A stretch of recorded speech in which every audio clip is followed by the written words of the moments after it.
we'll go ahead and get started. And we are recording. Good evening, and I'm very happy to have all of you here tonight for our May Occam Fairplay Fire Safe Council meeting. The majority of this meeting is going to be dedicated to a presentation on fire season update.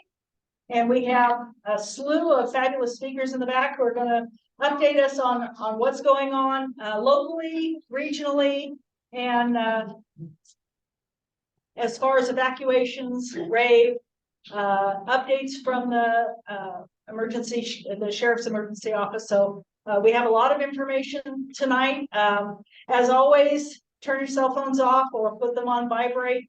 Be respectful of our speakers this evening, and we will have a good presentation. Starting our meeting, I want to get the approval of this evening's agenda. I did add on, making sure the water tank proposal is on here. Any adjustments from our council on this evening's agenda? Any online? Hearing none, we're going to approve the agenda, and we're going to start in with our presentations and defer the rest of the agenda into after the presentations, because I want to maximize the time that our speakers have this evening. The rest of the agenda will be on a flow basis after the presentation. So with that, we have tonight Chief Dave Witt, who is our Pioneer Fire Chief. Thank you for coming. We have Assistant Chief Jed Gaines, who is the CAL FIRE Assistant Chief for the Amador El Dorado unit. And we also have Sheriff Greg Olmos, who's joining us this evening to give us an update on all things sheriffy. Not only evacuation, but let's go locally with the sheriff's office. So with that, I'm going to turn to Chief Witt. Thank you for coming.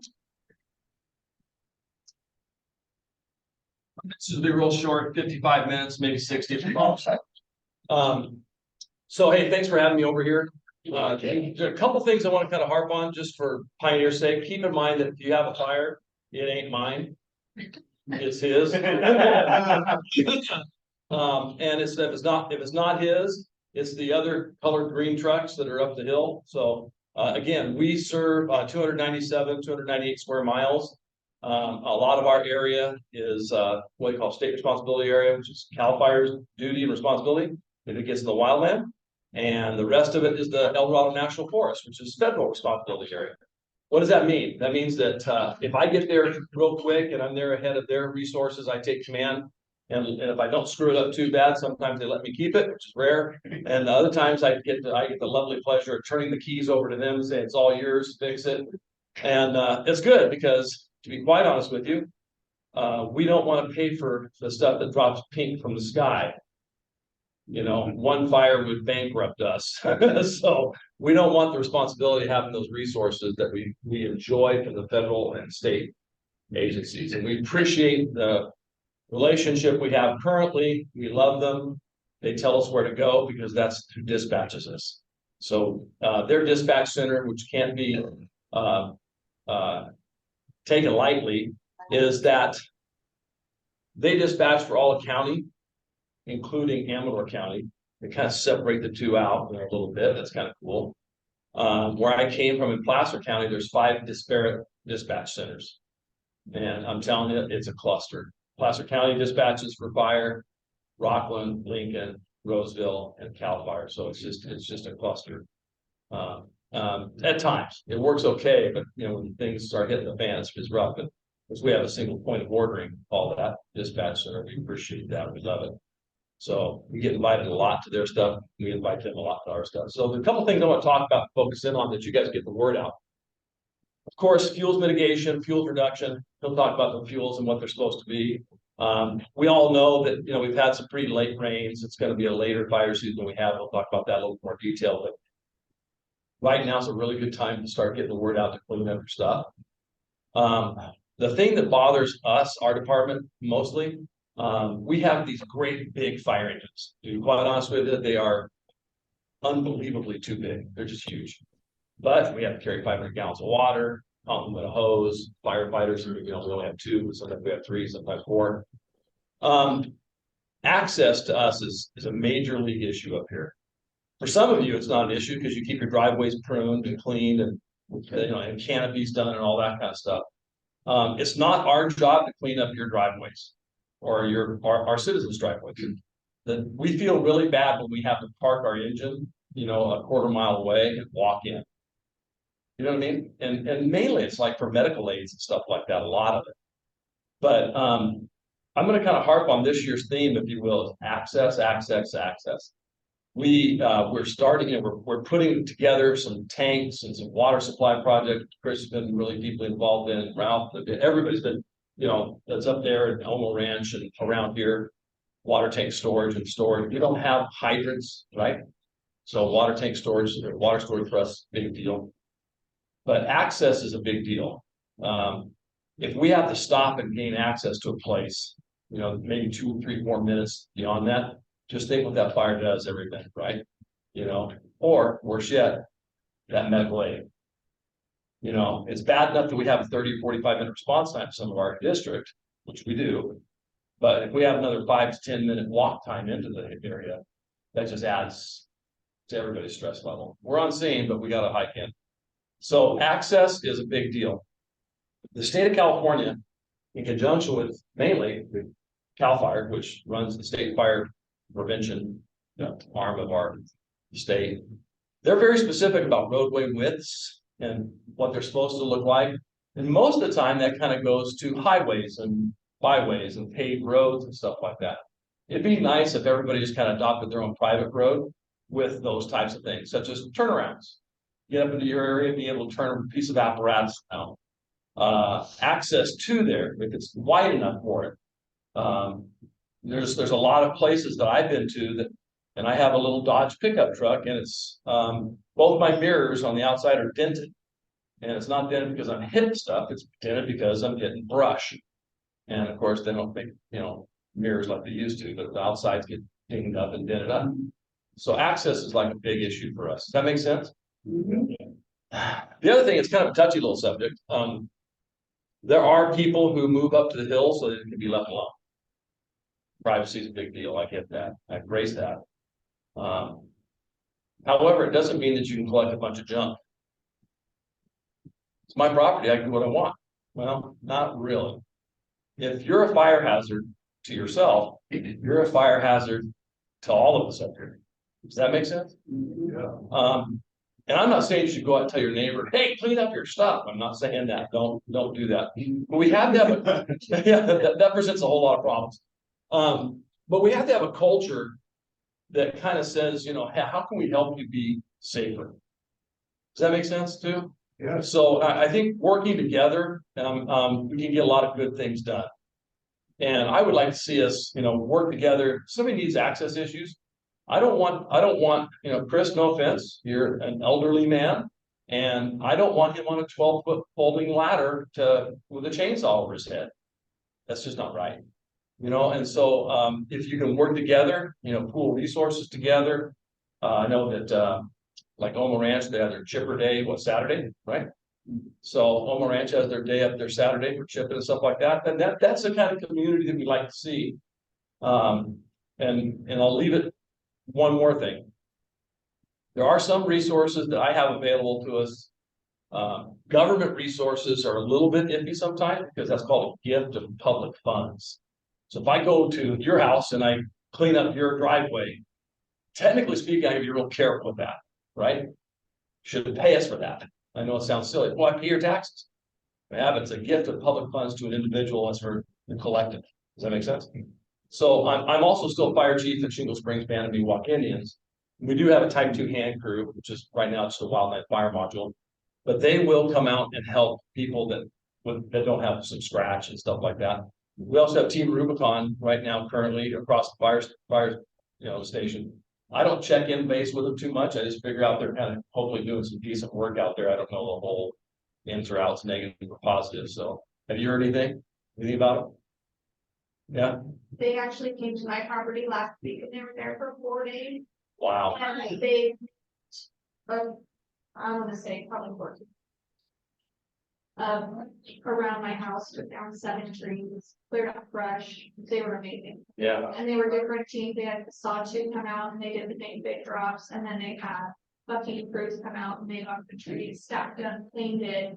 And then all of the limbs that were limbed out, we have the opportunity and the space to burn it. So Okay. instead of having them come in and use another resource, we just asked them to put it in the field and. Good. So they're great.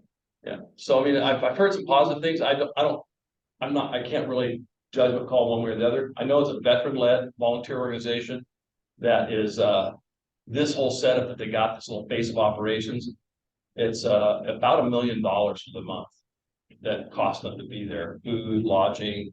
They've got teams of, up to 40 and 60 people that they're bringing in and out to stay a week or a week and a half or 2 weeks, some of them 3 weeks. And they're coming up and doing just this. They've got a list of properties there. They spent a lot of time in Brisbane, a lot of time in Brisbane, right? So I think, like I said, without getting mad at your neighbor because they got a junk pile, is there another way we get people to be motivated to help clean this up? Because the last thing we need to do is say, hey, we could have caught this fire if we just had access. Or hey, we could have been there a little bit sooner, we could have done a little better on the medical aid. Okay. Other than that, we've had like 3 months in a row, which were very slow call volume. So I don't know what's wrong with you people, but get it on. Nice one. Get the phone number or what? But we've been exceptionally slow. I mean, it's kind of strange. Last month we had 34 calls. And since I've been there almost, it's a little over 2 years now. But we've been averaging 60 to 80, sometimes 90. In the last 2 or 3 months, it's been in the 30s. It's like, what happened? We've got a lot of stuff done, good training, stuff like that. But yeah, it's kind of strange. And we look at it statistically in September, believe it or not, it's our slowest month of the year. And it's like, huh? I don't get that either. But I'll leave you with this. See what you can do right now before the stuff gets real brown. See what you can do to help your neighbors out so that we can have access and egress, which is what he's all about, right? Sheriff's Department, get people out. And then, love on your neighbor. See what you can do to help them. Because I think that's a key aspect up here. Build community, right? Any questions? Nothing? Yes, ma'am. Last time you were here with us, we talked about how folks should pay attention to weather. Oh, yeah. I'm gonna let him kind of talk about that because doesn't your presentation go into that a little bit? Cool, man, but if you want to touch on it. Here's my 2 cents worth about weather. If you see clouds, don't burn. I mean, and I know that sounds kind of, well, what? Kind of, sort of. Specific clouds. In other words, if you have what we call atmospheric instability, and the definition of that is the vertical movement of air, up or down. Believe it or not, what do we normally worry about? We worry about wind, right? We worry about wind. And wind can be very bad, a la Paradise Campfire, right? Really horrible. Santa Ana's, Esperanza Fire, all those types of things, right? However, if you really want to fire to rock and roll, get a little bit of wind with a little atmospheric instability, and now you've got lift. And believe it or not, a windy scenario is actually a stable atmosphere. But as soon as you have cloud development, you get atmospheric instability. And that's where, heat will rise, right? And create clouds, and your smoke column will rise. And the smoke column rises, the cool, fresh air feeds the fire, and it rocks. So I'm a weather freak. I teach high school every day, every morning, and I make the kids write the weather down every day. And I've gotten to the point now to where I said, hey, based upon how tall, if you know the base of the clouds, you can actually figure out the dew point without doing a sling psychrometer. You come in with it pretty close, because the temperature cools, it goes up, and that dew point's where you see the bottom of the clouds. Really, it doesn't cool a thumb. But I would become weather freaks if you want to do burning. And our guys, I believe, are on a call right down the street at River Pines currently right now in a 3 fire. So, and that took, hold on, this just in. That, just so that you know, it took a division or battalion, 1 engine from Amador, 1 engine from the state, my engine, and another chief officer notification.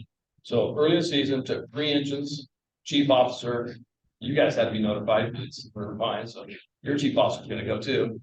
So it takes a lot of people just for a debris fire, right? And if you're putting a debris fire, you don't monitor, you let it go, you're just gonna turn your back for a minute, it's kind of like leaving a kid near a swimming pool, right? You just don't do that.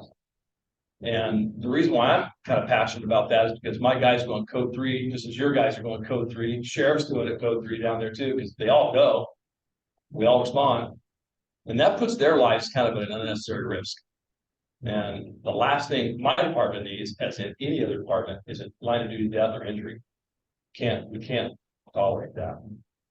And especially if it comes out as a negligent act of not monitoring your debris fire. Make sense?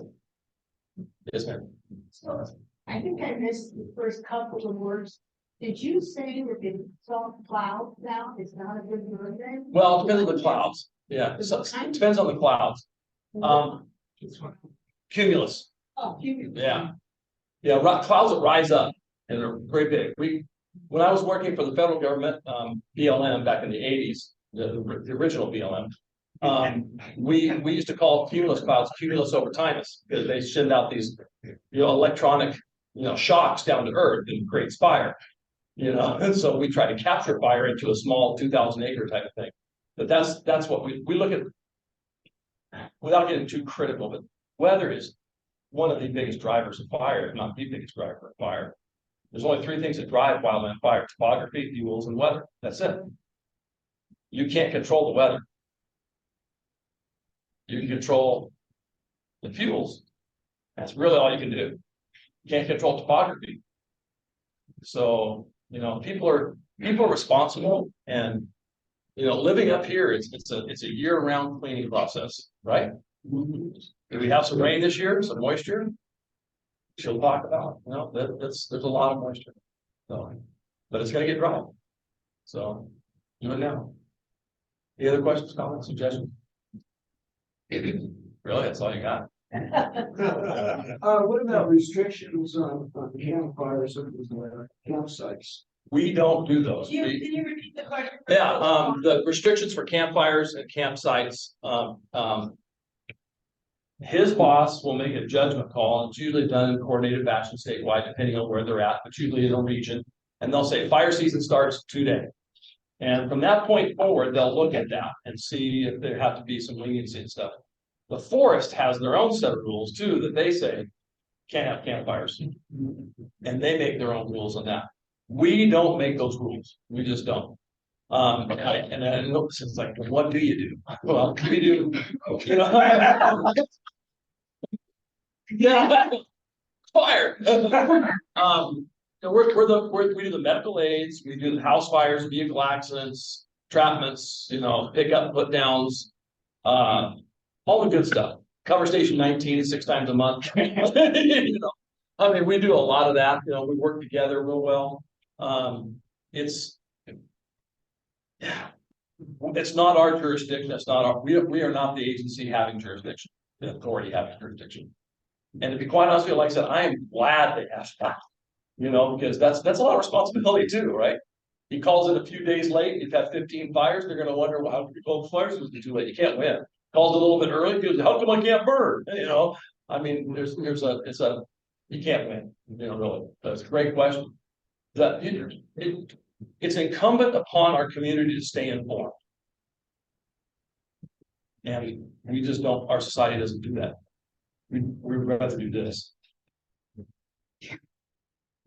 So, my 2 cents. Anything else? Okay, cool. Thank you. Thank you.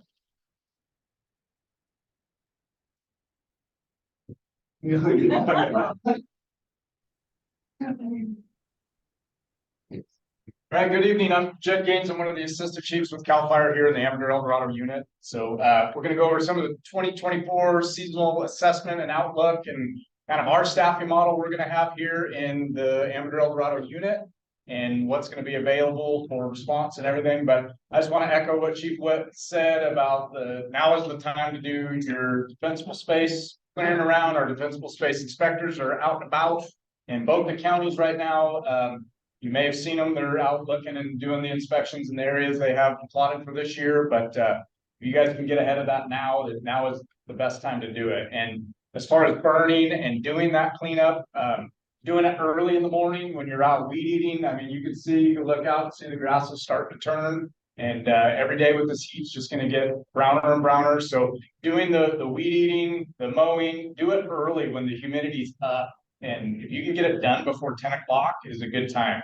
Even though it's a burn day all day, or you can weed eat all day, we're starting to get more of those debris burns, and we're going to start seeing the mowers catch fires because you hit a rock, or the weed eaters and all of that. So doing that early is definitely a good time. So we'll go to the first slide here. We'll kind of go over what this last winter was about. So we were in an El Nino winter, and this is what it typically looks like. The storm track typically drops south where we are in the state. We can either be wet or we can be dry. And so we started out really dry. I think we were the top 5% driest winters going into December this year. So we started out really dry. And then when January hit, the storm door finally opened, and I think we made up for it with quite a bit of rain and weather coming in. But you can see it's a lot warmer up north, the northern part of the United States into Canada. So they're real dry. Canada had all those fires last year, and they're already starting to see an uptick again this year. So CAL FIRE did send a few single overhead to Canada to help last summer. So we'll see what happens this year. Yes, sir. You're speaking really quick. I'm sure people that are watching it online might not be getting what you're saying. Okay. So please slow down. Yes, sir. Try my best. Yeah. This is good.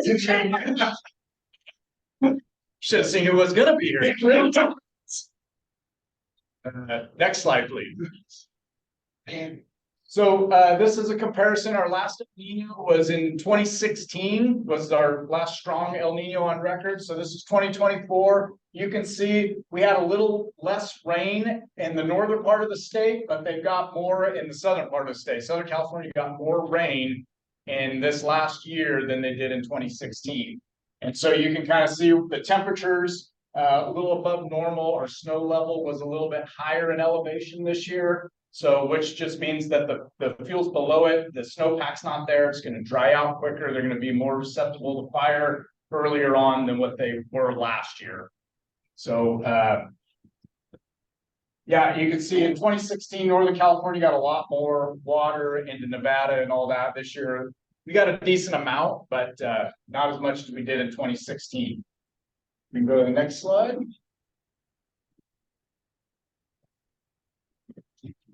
Here we go. I think one more too. All right. There we go. So this was the 22-23 rainfall from last winter. This is what we were looking at. We were well above average in the central part of the state. All that purple and blue, it was a lot of water. So that was last winter, all that snow we had. And this is this year coming into it. We're still doing really good statewide. We're pretty much out of a drought in all of California. So compared to 2016, we got a little bit more rain in 2016 and had a slower fire season, but we were also still in a drought, or we were just starting to come out of the drought. Go to the next slide. So this is just some of the precipitation in some of our weather stations throughout the unit. So what is that top one? Oh, Sutter Hill down in outside of Jackson, sitting at about 91% of average. Auburn up in Placer County, we just kind of pick a couple spots around to compare to. They're sitting at 97% of average. South Lake Tahoe is only at 60% of average. They didn't get as much up there in South Lake Tahoe. Pollock Pines area is, which is pretty equivalent to here, is about 83% of average for this water unit. Next slide. question, Yes, sir. for some of that, so you give me consideration. Yeah, yes, they do. The question was, does the South Lake Tahoe's precipitation amount, do they take into effect the snowpack for what that measurement? And yes, they do. Yeah. So this is just a comparison from last winter, 2023 to 2024. This was the same house in Kirkwood on around January 1st. And this is it this year on January 1st. So pretty big difference as snowpack in the mountains. So. And then these are just some of the pictures. You can compare what they were, the different years of snowpack. So obviously 2023, there was a lot of snow in the Sierras on satellite imagery. We did pretty good in 24. We had a lot of those late snowstorms. So it did help us out there. So we go to the next slide. This is the drought monitor for the Western United States. As you can see, California is looking really good. If you look at the rest of the Western United States, there are some droughts, Arizona, New Mexico, up into Idaho, Montana. That does concern us a little bit because our federal partners are probably going to be sent there more, which will have less Forest Service resources available in Region 5, which is California. So, and then even some of our local government cooperators that are on federal teams may be out and about, out of state a lot more, depending what the activity is here in California.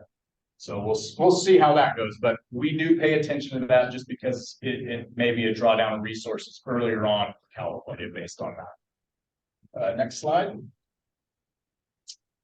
Okay. Yeah. Okay.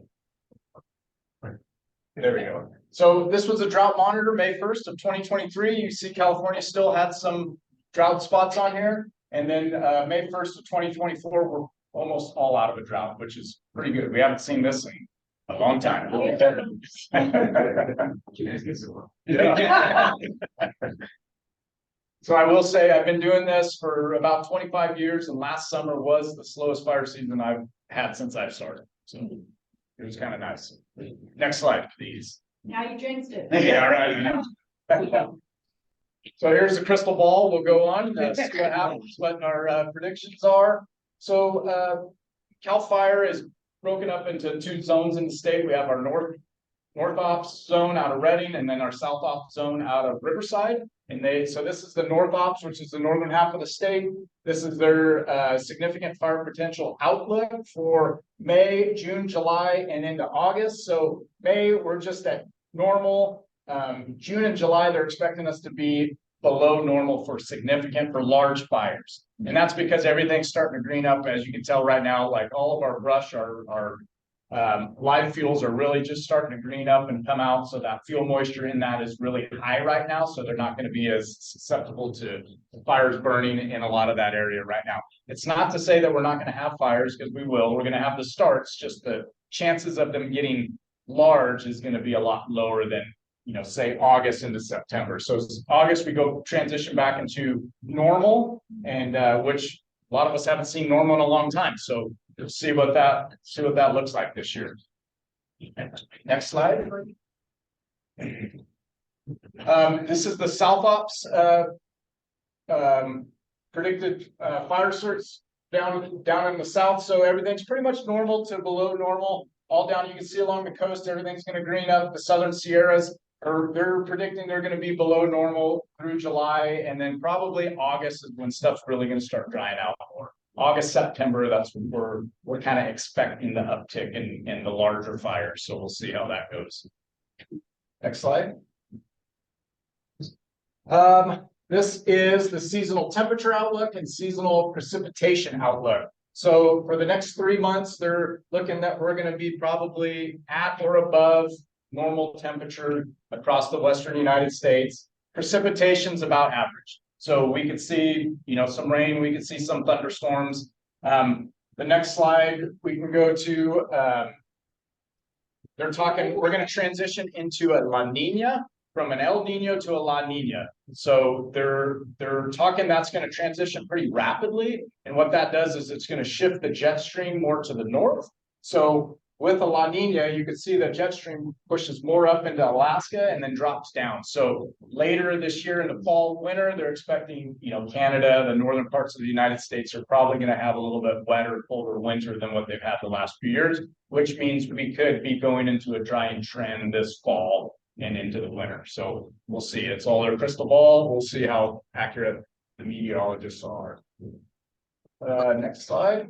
So here's some of our staffing dates for CAL FIRE here in the Amador El Dorado. right now, we're looking to declare fire season on June 3rd. For that, for us in the unit with CAL FIRE, that's when we're gonna start turning on our threat matrix to start responding. So any vehicle fire, structure fire in the county, right now, you just get the 5 closest fire engines. After that, once we do the threat matrix, you're gonna start getting 2 CAL FIRE engines additional for the threat in case it escapes to the wildland. Vehicle fires, you'll get a CAL FIRE battalion chief with that as well, going to all of those calls in both Amador and El Dorado County. Just because we're declaring fire season on June 3rd doesn't mean we're gonna shut off burning, but Chief Blankenheim, our unit chief, he really wants to keep burning open as long as we possibly can. Just declaring fire season, it kind of opens the door for us to do a little bit more with our dispatching and other stuff on the other side. So we are gonna keep allowing burning with permits, so you can still do that, obviously, if the weather allows, and we're gonna try and do that as long as we can. Right now, we're looking maybe mid-June. We don't know. It depends what happens the next few weeks with the weather. Right now, currently, we at McClellan Air Attack Base in Sacramento area, we have 1 air attack and 1 air tanker staff there right now available for response if needed. Just on Monday, Columbia Air Attack Base in Calaveras County has got fully staffed. They have an air attack, 2 tankers, and the new Black Hawk helicopters out of there. So they're staffed and available right now, ready for response. On June 10th, CAL FIRE is going to what we call our transitional staffing. It's going to be 1 engine per station. So we'll have 9 engines available in Amador and El Dorado County. And then on June 17th, we'll hit our peak staffing. So we'll have a total of 15 engines available. That's when Grass Valley Air Attack Base will open up and be fully staffed. So we're pretty well surrounded, and you guys kind of sit right in the middle between Columbia and Grass Valley for aircraft. When our dispatch center out of Camino dispatches a fire, they also dispatch them at the same time, and they waste no time getting the aircraft when they're off the ground, and they do come quick. And so on a high dispatch, once we're at peak staffing and all of that, you're going to get the 3 closest engines, 6 CAL FIRE Type 3 engines, 3 hand crews, 2 bulldozers, an air attack, 2 air tankers, and a helicopter. And that just is on the first initial push. So we do send a lot of stuff right away. So we take it serious when we do get a fire. Go to the next slide. So this is the hand crew availability we have. So Ponderosa Fire Center is they're our firefighter hand crews. It's a newer program for CAL FIRE. This year we're up staffing. It's going to be 3 crews available every day with a total of 120 firefighters. So that's just assigned to the hand crew itself. So that hand crew is now currently based at Cameron Park. So they're going to be out and about in El Dorado County doing different things. And for the first time this year, we're going to stagger our hiring. So we're hiring them a little bit later to get them on so we can keep a couple of those crews available all winter long for fuel reduction, which will be nice. Growlsburg Camp, it currently has 5 crews, and that's our inmate camp in Growlsburg up by Georgetown. They have 5 crews available. At Pine Grove in Amador County, we have 1 crew available. And then up in Tahoe, we have our Triple C's. They have 2 crews available up in South Lake Tahoe. Slide. That's it. Questions for me? Approximate time from these bases to our location here. 10, 15 minutes, 10 minutes. So every CAL FIRE base is situated throughout the state to pretty much get aircraft anywhere in the state within 25 minutes. So if folks could stand up so the microphone can either catch you and Jed, if you could kind of review. Yeah. So the question was, what is the time to get aircraft to our area? And it's probably about 10 to 15 minutes. Last 2 days ago, smoke, Fairplay, is that controlled burn stuff going our way? Yeah. The question was the last few days of smelling smoke in the Fairplay area. And yeah, it is a combination of control burns. The Forest Service has been doing one up on the Ice House area. And then we've had a few smaller burns of our own and different things in the area. So yeah, and obviously other backyard burning as well. Well, on that note, what's the best number to call to find out if there is a control? Well, Take a stab at it. yeah, you want to? Yeah. So, so good evening. My name is Nick. I'm a fire captain assigned to the training bureau for the CAL FIRE Amador El Dorado unit.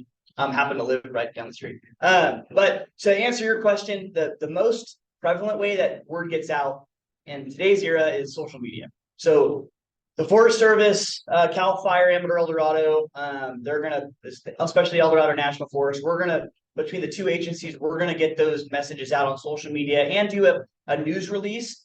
But sometimes that doesn't get out obviously all the way. So there is a public information line that you can call. It's not staffed though, and I will grab that phone number before the end of the evening tonight to get that out to you guys. But just realize that if it's not like a factual fire burning, that number is not going to be staffed. So it'll just be a generic message that's going to come on it. If you're worried, like you smell smoke and you're worried that there is a fire, I think that depending on where you are, then you'll probably hear the sirens, obviously, if it's close to you. The sheriff's department, they'll go very, very in depth about the rave system, about if we do need to get notifications out if there is a true emergency. But the control burns for us, we're going to be very, very, if it's a state sponsored or federal sponsored control burn, we're going to get signage out. We're going to notify the immediate residents pretty early on before that process. We just did one in Mount Zion in Amador County, and it's intermixed with a whole bunch of different homes out there. And part of our process is to go door to door, delivering a nice memo that says, hey, we'll be burning on these days in this area. So it depends. I mean, obviously, if you're not super close to where they're burning, then you may not get a knock on the door because there's just no way that we can physically do that. But I will say that the social media route is the best way to do it because those platforms are updated regularly by the PIOs, and that they're going to get that information out to not just the local group page that you guys have out there, but also to like the Ledger Dispatch in Amador County and even to the local the press stuff up here in El Dorado County. They're going to push that stuff out as much as they can. Is that, I know it's not probably the perfect answer, and I'll get you the phone number, the best number to call, but depending on who's doing the operation, if it's a federal operation, you're the federal government, obviously the Forest Service or BLM or whoever's conducting that is going to be the one that's going to be able to answer those questions. Versus if it's us, then we're going to be able to answer that. Can you talk about watch duty and statewide cameras? Sure. So Watch Duty is a non-government sponsored application. So it's a great tool. And if you can download Watch Duty, it's free. They ask for some donations, I think, is probably the way that they keep in business. But you're just talking about local citizens like yourself that are going to be posting that information on there. So there's a lot of great information. If the press releases come out about, hey, there's going to be a control burn at, well, I'll use up in Slide Park, VMP, right about Slide Park Lake. So someone hopefully will see that on the Amador Eldorado Facebook page. They'll take that, they'll put that on Watch Duty, and it'll say prescribed burn. If you guys look at, well, if you guys have it, you guys have already seen it says RX on there. You click it and it kind of gives details of what's going to be happening on that burn.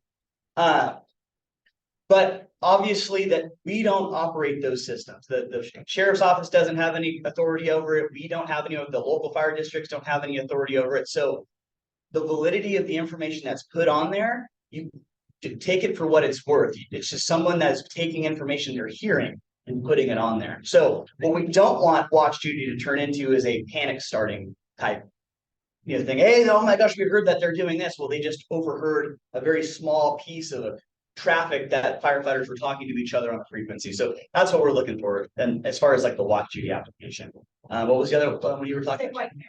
Oh yeah, so the alert wildfire cameras. So it used to be out of UC Sandy, or University of Anna Reno, and I think it just went to UC San Diego. So if you go to Alert California, I think it's .org or alertcalifornia.org, that'll get you to a statewide network of cameras. And you have the ability to zoom into your area.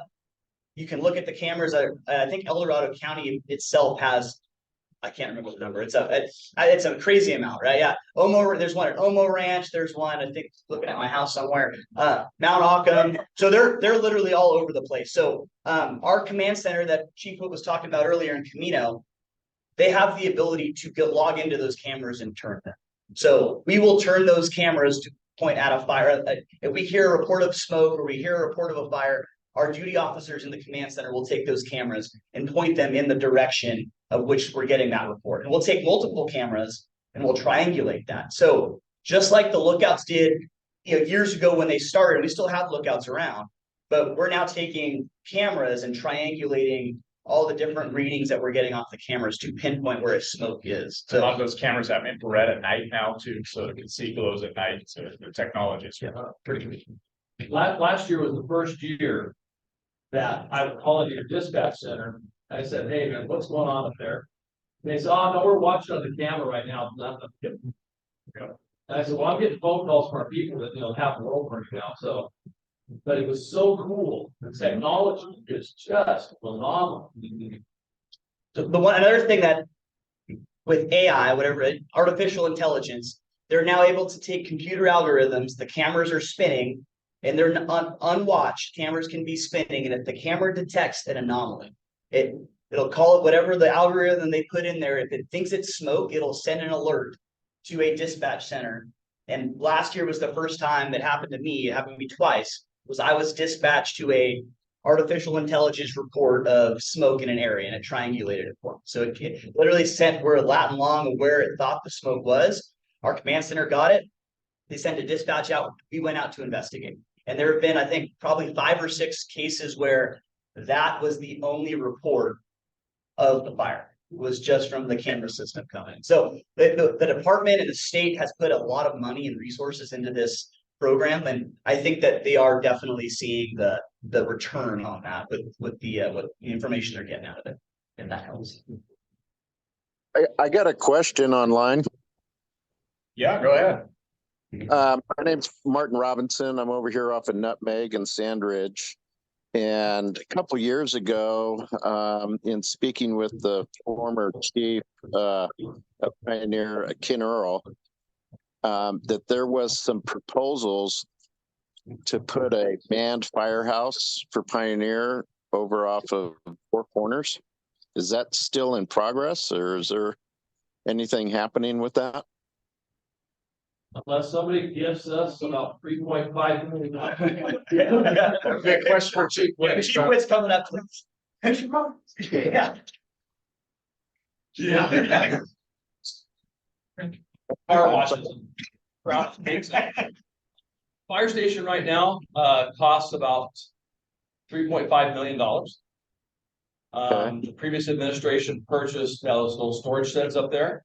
And without talking ill will about those that gone before us, that was not a good maneuver. There's a lot of things wrong with that site. First of all, the water supply.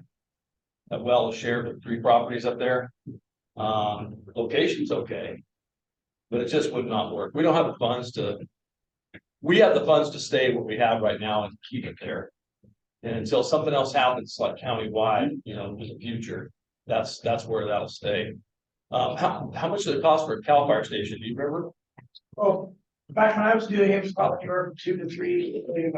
Yeah. It's becoming more expensive with central services. Yeah. I know where I came from, the city of Sacramento, their last fire station was $12.5 million. Now it's a different house, it's in the city and all that kind of stuff, but it's about 3.5 is what I can look at. And the other thing too is if we put a fire station at Four Corners, that one closes. We will not operate both. People want to, put a fire station at Grizzly Flats. That will never happen. And the only way that'll happen is if the people vote for self-attacks. And right now we're not pushing for that. We've got a great relationship right now with our partners. I mean, it really is good. And we work together. They're inviting us to trainings now. It's really good. I mean, I really I can't tell you how much we appreciate that. It's just awesome. Got good relationships right now. And like I said, I don't know what the future holds necessarily. If Daddy wins the lottery tonight, I'll probably be not here tomorrow, but I might write him a Four Corners fire station check. Yeah, that's the reason why that's not going to happen. Gotcha. So there's no kind of fundraiser building programs or anything like that being pushed. No, sir. There was a little West Slope Foundation was doing a little bit of grant writing to put something in play up there, of which they would build a fire station. It would be a fire station community room. But again, I mean, the fire station, if you think the fire station is expensive, try paying, staffing for 30 years. Right. That's Right. millions and millions of dollars. I mean, our budget this year is the highest it's ever been, it's 1.3 million. So is there any kind of legislation or policies being implemented with the insurance companies, because 5 mile radius from a fire station, manned fire station, is the general rule right now? So anything Actually, over, actually, the general rule for a fire station is 1.5 mile radius, 1.5. Oh, wow. 1.5. And the reason why is because that puts you in the 5-minute time temperature curve, so that if you have a bedroom fire, we can get there with a hose line with water on it before the room flashes. That will Got it. never happen in El Dorado County. It'll Right. never, unless the fire is right across the street from the fire station. That's just not acceptable. We can't do that. That's where I came from, the city of Sacramento, where I had 3.8 minute response time citywide. You know, that's what but they pay for that, right? 4-person companies, 4-person engines, 4-person trucks, 595 or 650 firefighters, you know. So that's just not gonna happen. But I mean, that, I hate saying this, that's part of moving up here. It's the beauty of it. However, there's a risk of it, right? Yep. That's also a reality. Well, thank you very much. Yep. Thank you.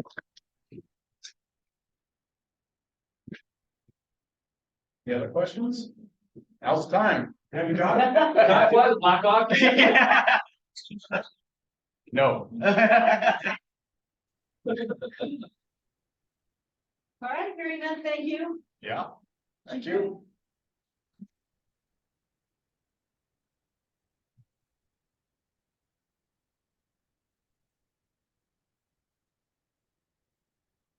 Okay, good evening. My name is Greg Amos. I'm with the Sheriff's Office. I'm one of 7 full-time staff members assigned to the Office of Emergency Services. We generally will just give you a brief description of what the Office of Emergency Services is. Under the County of El Dorado, the sheriff is actually the emergency manager for the entire county. And it's been well over 30 years now, I believe, that the Office of Emergency Services under the sheriff. So there's currently 7 of us now.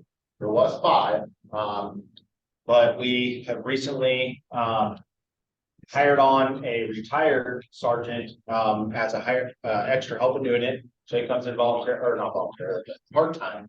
And then we also added a fire chief, assistant fire chief from El Dorado Hills Fires, and Mike Rosenthal, and his primary responsibility is to integrate with our fire partners. Be that conduit for law enforcement and fire service to the community. Okay, we have an analyst position as well that it's just not over. So we're growing, we're getting bigger. I've been doing officer services full time now for about 15 years. I'm assigned to the South Lake Tahoe region, although I do live in Placerville. I'm actually probably the CCOES representative to this area. Out of the 4 of us that actually respond out. So we're getting big. We've got a lot of new technology.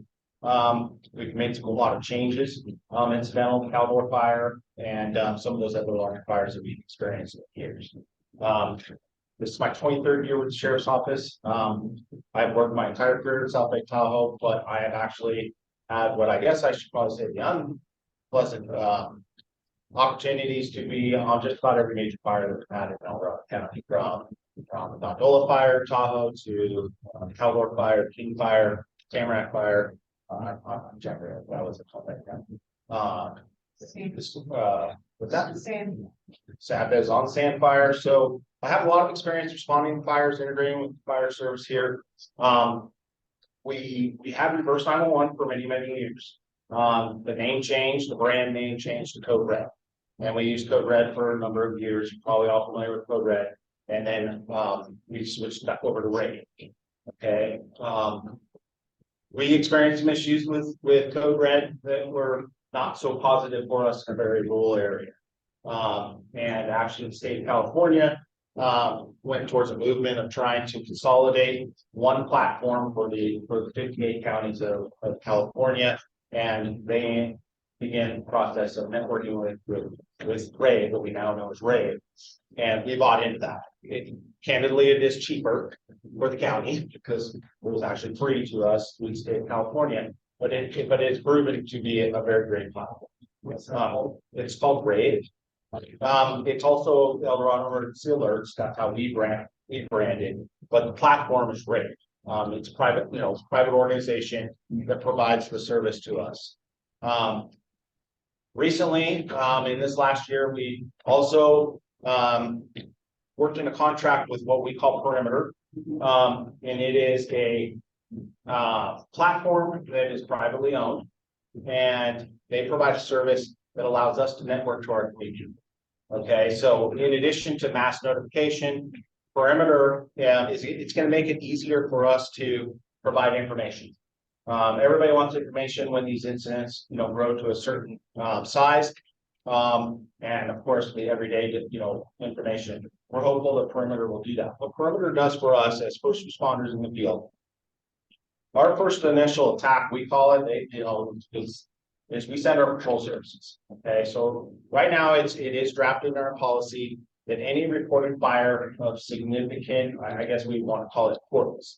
Okay, we don't go to the everyday out of control burn pile unless we hear the fires, it's on scene and start saying, oh, this is more than just an out of control burn fire or pile. We will send them. As the season grows, just like they have with their matrix, we have a matrix as well. So if there's a reported fire, we will be sending deputies from these patrol areas. They respond red lights and sirens. Their primary job is to tie in with the incident commanders on scene and start developing information. If there's a need to inform the community of potential evacuations, safety issues, then they will notify the Office of Emergency Services. And then one of us will be dispatched. We always have somebody on call 24 hours a day, 365 days a year. In addition to our full-time staff, we have about 13 collateral deputy sheriffs that are also on call. So there's usually somebody on call. This is for the East and the West Division of our county.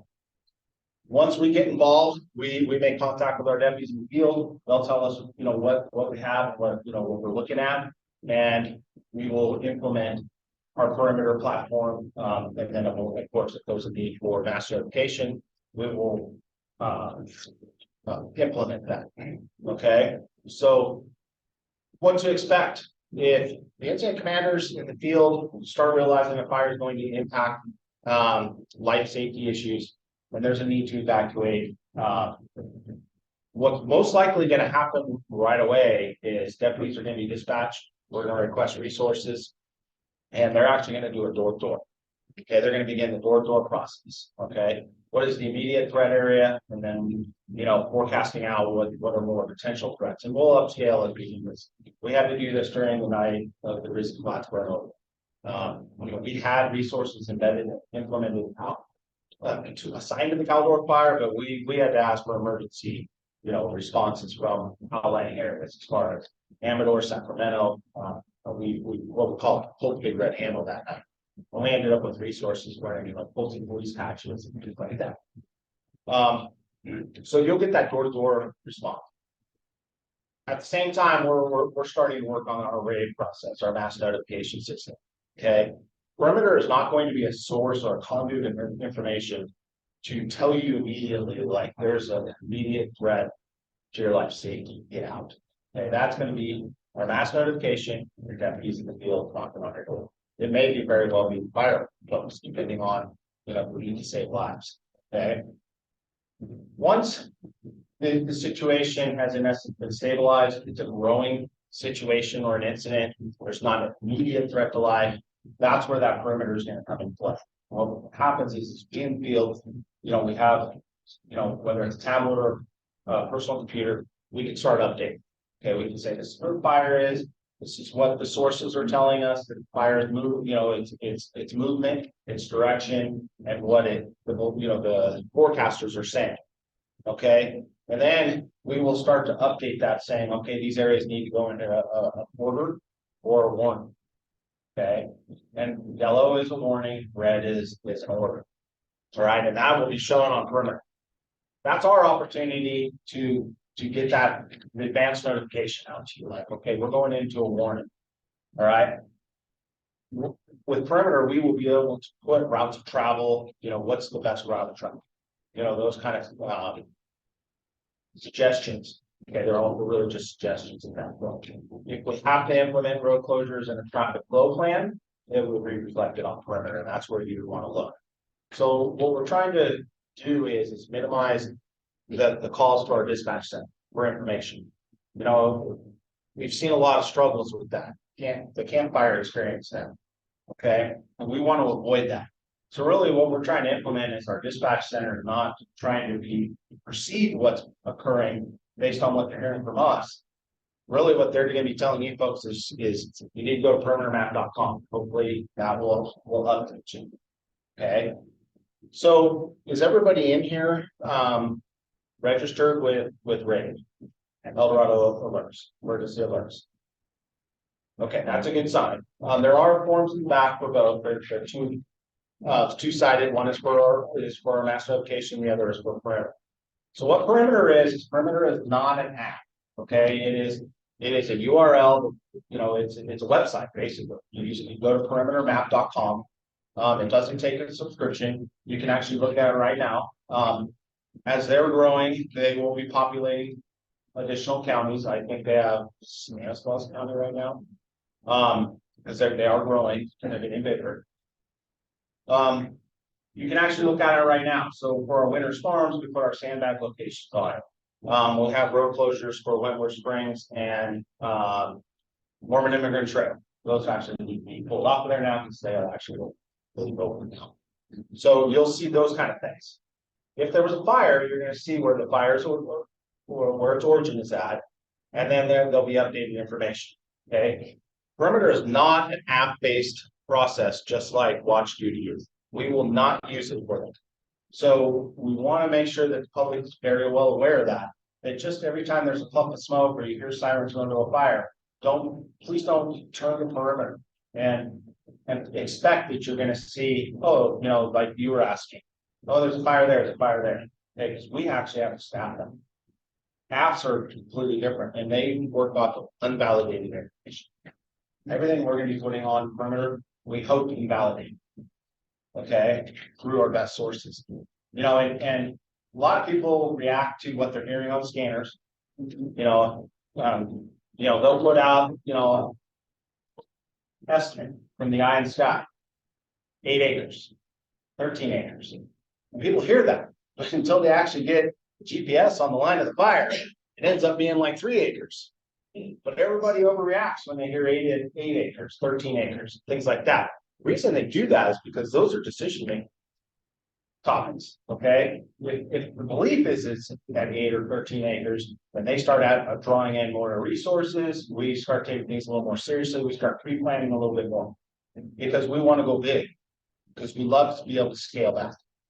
And that's why once the walk, the person with GPS walking the actual line is, that's what really tells us how many acres it was. So when you're seeing on Watch Duty like 15 acres, everybody heart goes, oh my God, they're not going to get it. They're over their 10 acre,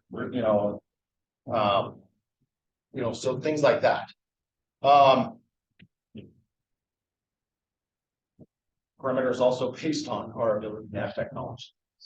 We have to relies on, internet and things like that. So in remote areas, we're going back to the archaic way to do it. We're on the radio, trying to visualize just somebody back on the other end of the radio, drawing on a map. So it's not a fail safe. It's just a source to assist us in providing you better information. Hopefully.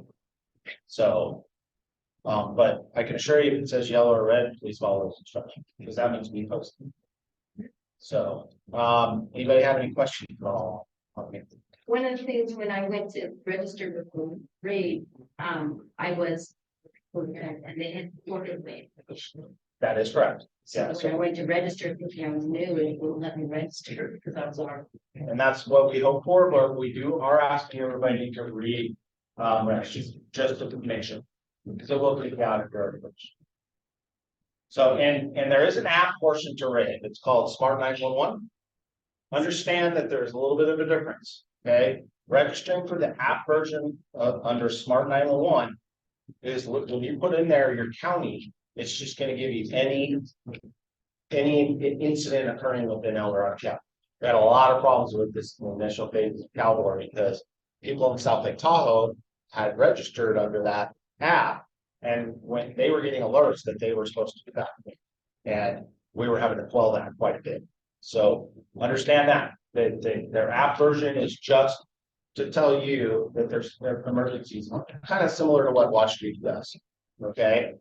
It's when your phone rings, it says the El Dorado County Sheriff's Office, they say something, Officer of Emergency Services, this is an emergency. We do not use our mass notification to tell you there's a fire. Okay, unless they tell us. Okay, and there's typically further instructions on it. We do not use mass notification. We don't use mass notification to tell you that there's a vicious dog running down whatever street. Okay, it is only applied in true emergencies. That affects you in that area, but you need to notify. So, okay, that's all I really have. Anybody have any questions on all? Deputy Chris Markey, your resident deputy, you could be here tonight, but I could sure try to answer any, potential question you have from our law enforcement side. So we were gonna stick perimeter up on the screen so everybody can see what it looked like. Oh, okay. By the way, the deputy, the resident deputy, we call it special pay. Well, I want to know why.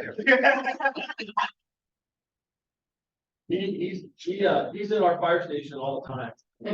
Great guy. Great. So when you go on to perimetermap.com, it's going to ask you for permission to use your geolocating services, whether it's on your personal computer or your phone. And you don't have to, but you should. Once you accept it, it's going to show you exactly where you are. For instance, this is showing us right where we're at. If you zoom out or out. So go all the way out to the other. So you guys can see that you guys are all in, most of you are going to be in our Somerset zone.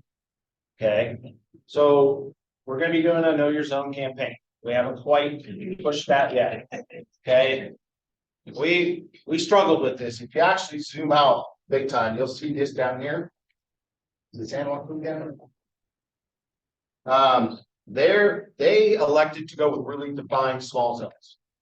We found that to be problematic in El Dorado County because we run with these guys sometimes on a very daily basis, where we only want to evacuate 2 streets. Well, just imagine if you're in Somerset zone, 112, okay, and maybe that's 5 blocks, and all of a sudden you see over your notification that, oh my gosh, 112 is being evacuated. We don't want to create panic when we're really only trying to evacuate 2 streets. So what we did is like if you get the notification through RAVE, special attention Somerset zone, now it's go to perimetermap.com and see where it is and what's affected. Because currently as you can see, Somerset zone is pretty big. Okay, so Know Your Zone campaign. Obviously, like we experienced at Caldor, where we worked with that for almost 3 months. When we go to KCRA and some of the larger, sources of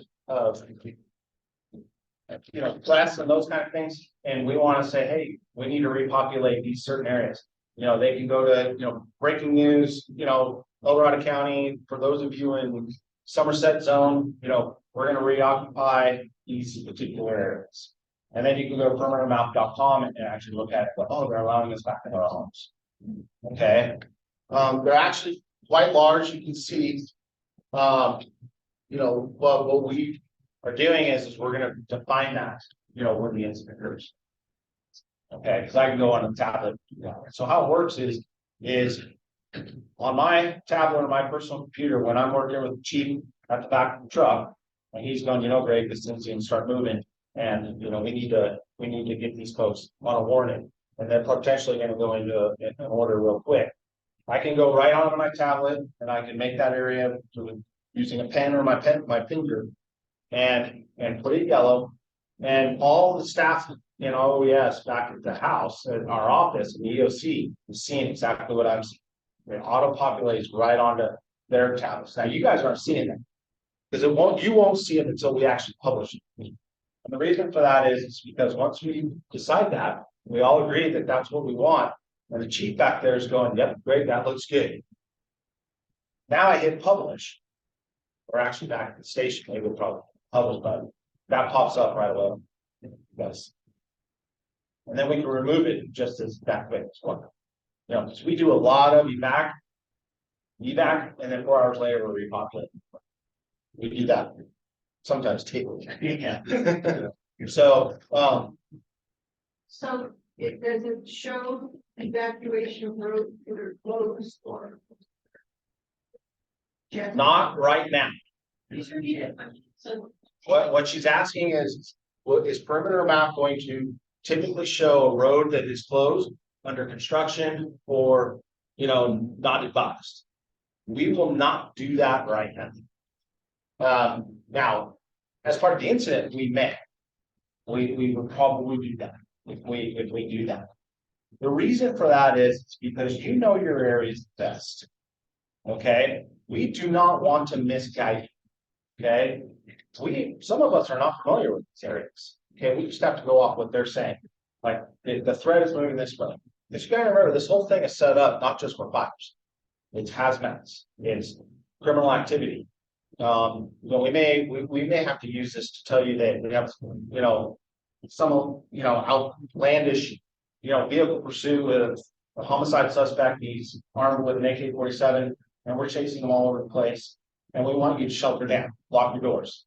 So we may have to do that and utilize this entire system the same way. Okay, if we were to go and do that right now for all of that, this thing would be so muddy that you would pull it up and it would be confusing. And we can't do that. So it's going to be completely incident based. So what that means is we're actually going to clean it up every single time we have an incident. Once it's over, it goes away, and you won't be able to see it. We will have archived it, for that data purpose, but to the viewer, we don't want it to be.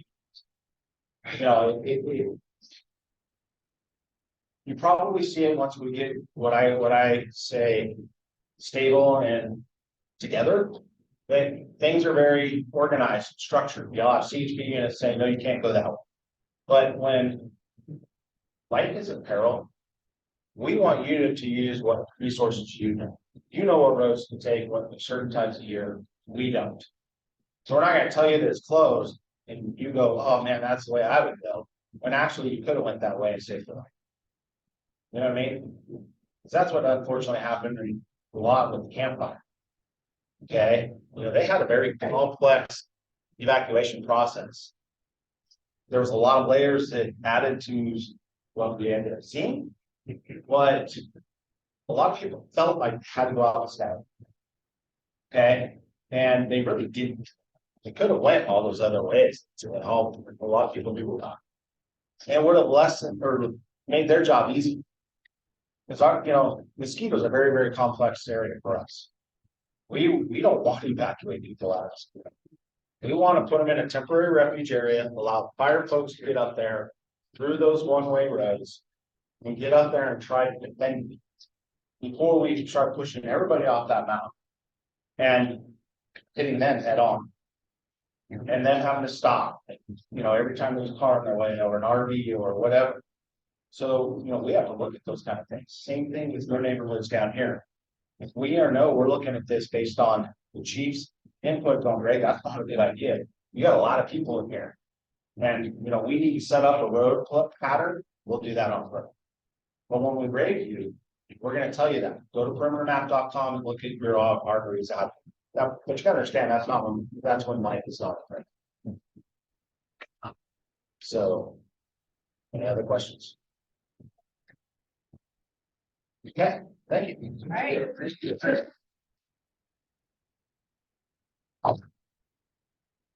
follow-up information. Well, so to go back onto your question earlier about talking to about figuring out if you got a prescribed burn or if you got an incident. So just as Greg was talking about, we don't want to tie up our dispatchers that dispatching 911 emergencies for you. The last thing we want you guys doing is calling the community emergency command center that have 3 people on duty sometimes and asking a whole bunch of questions and, oh, is there a fire? Is there a fire? So using apps like the Watch Duty, using the alert wildfire cameras to look and see if you can see those things for smoke. Those are all your first steps to look. Oh yeah, look at that. Someone posted that there's a just prescribed burn going on in Fairplay today. That's probably what we're smelling. Obviously, most people aren't going to know about like people that are backyard burning that at their own house. And there's some people that are burning large piles, right? We all live out here. We have a lot of, especially the last year, we had to get rid of a lot of stuff, and this is the time to do it. So we have big piles, and we're burning them, getting rid of them, and some of those are smoky, and they're putting up a lot of smoke, and they're smelling up the neighborhoods, especially if the air isn't moving. So I get the understanding of if you're concerned, like, okay, I feel like I smell something. What's wrong here? So first thing you want to do is look at. If you pull up the Watch Duty, you pull up the apps on, as I said, if you have the social media, I know a lot of people are like, well, I don't have the social media. If you can figure out a way to get the notifications from even like what was Twitter, I think I call it X now, whatever it is, but like, that's not necessarily like a huge social media app. That's a very quick and easy way that all of the agencies will push very simple information. If we're burning, CAL FIRE Amador Eldorado is doing a prescribed burn at Sly Park Lake, and they'll just do a quick push on X and Instagram and Facebook. That's kind of like the industry standard now of pushing information out because it gets out instantaneously and it gets shared by a whole bunch of people. If you don't have the social media, but you have the ability to look stuff up online, the alert wildfire cameras, you're going to be able to pan, see, okay, that smoke looks, you can look at it like, okay, that's building, or okay, it goes up and down, up and down, up and down. If it gets smoky, then it gets not smoky, and gets smoky, then not smoky. That's a good sign. That's a prescribed burn. That's typically how we operate when we do prescribed burns. Is we'll burn a section, let it burn, consume, let it die down, and then we'll start it again. Keep going in a very organized and controlled fashion. So if you're looking at smoke on the camera, it's a really good way to tell if it's something that we're doing in an orderly fashion, or if it's something that is uncontrolled. If it's just building and it's all of a sudden getting bigger, that's a sign that it's probably not. Someone's doing something wrong at that point. It would be the best way to put it. The number I'm going to give you is the Amador Eldorado unit's incident information line. So when we have an incident, it'll get updated. When there's no incidents, it'll go through a little recording, and then you'll be able to leave a brief message. And someone that's from our headquarters building, whether it's our PIO or whether it's someone that's covering for our PIO, will get back to you. So that number is 530-644-2345.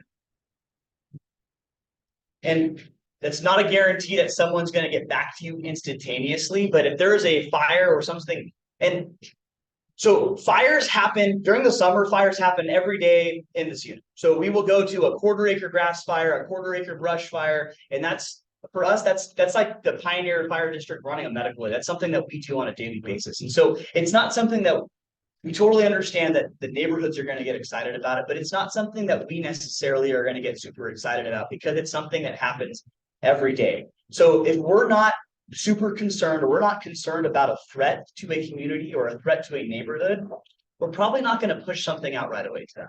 So understand the minute we feel that there is a threat, we are going to go the direction of tying in with the sheriff's office, making sure that our public information officer is pushing out valid information, and the evacuation, the information is getting out there.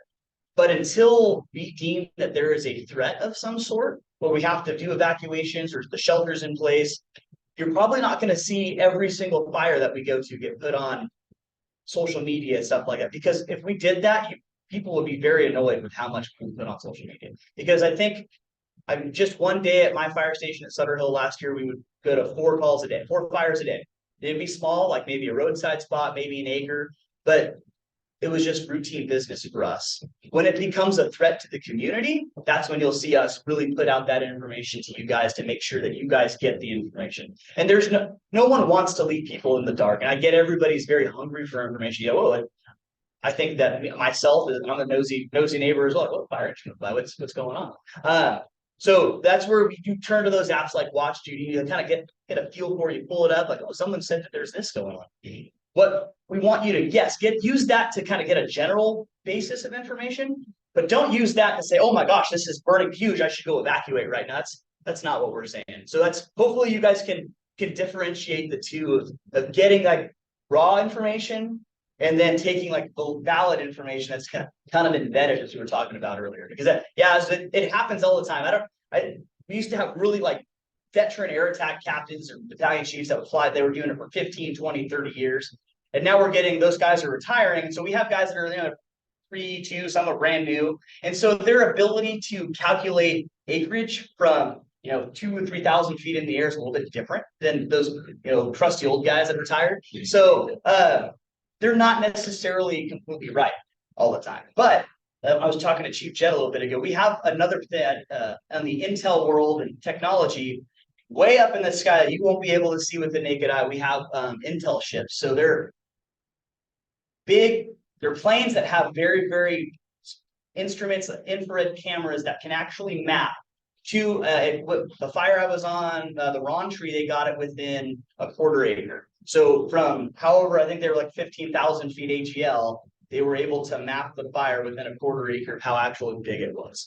So that's what we're utilizing now to kind of really get good, accurate mapping, not necessarily the person that's in the sky. Because everybody talk, oh, they're giving good intel. Well, the person that's really flying around, like we call them the air attack, that person's really, their sole job is to make sure that the air tankers don't hit each other. They're just an air traffic control. That's their number one priority. So them giving us information is second to making sure everybody in the air is safe. So as long as now we have another tool that's going to give us, hey, this is where the fire is kind of growing, especially when we can't see it. When it's starting to burn in drainages that there's no roads and stuff out there, the intel platform way up, they are going to give us really good and valid intel for that. So hopefully that helps. If we try to get the word out, at least from the CAL FIRE side, we'll get the word out for our prescribed burns as early as we possibly can. We try to, and as I said, if we're doing it in a neighborhood where you are kind of in your backyard, we're definitely going to be knocking on the door, putting up prescribed fire signs. You'll see signs like at major intersections. So we did one at, I'll use Slide Park Lake as a prime example. You'll see it on Slide Park Road on the main thoroughfare. So it's that right when you get off Highway 50, because we want to make sure people are understanding that, hey, this is we're doing this. Please don't call 911. Because as I said, during the summer, their staffing model is 5 people, 2 captains, and 3 communication operators on the floor. And if you have a fire that's in a well-populated area, they have to answer every single person that calls 911 and dispatch the incident and talk to the people that are at the incident and talk to all of you guys that are calling 911. So not saying don't call 911, but if you see a fire engine there and there's people working, there's chances are someone has already called 911. So any other questions? Yes, ma'am. On that note, I'm Slug Gulch Road. Yeah, absolutely. And I feel like we are your eyes. And we have. I would love to go to your house. I would love to be there. Okay. Okay.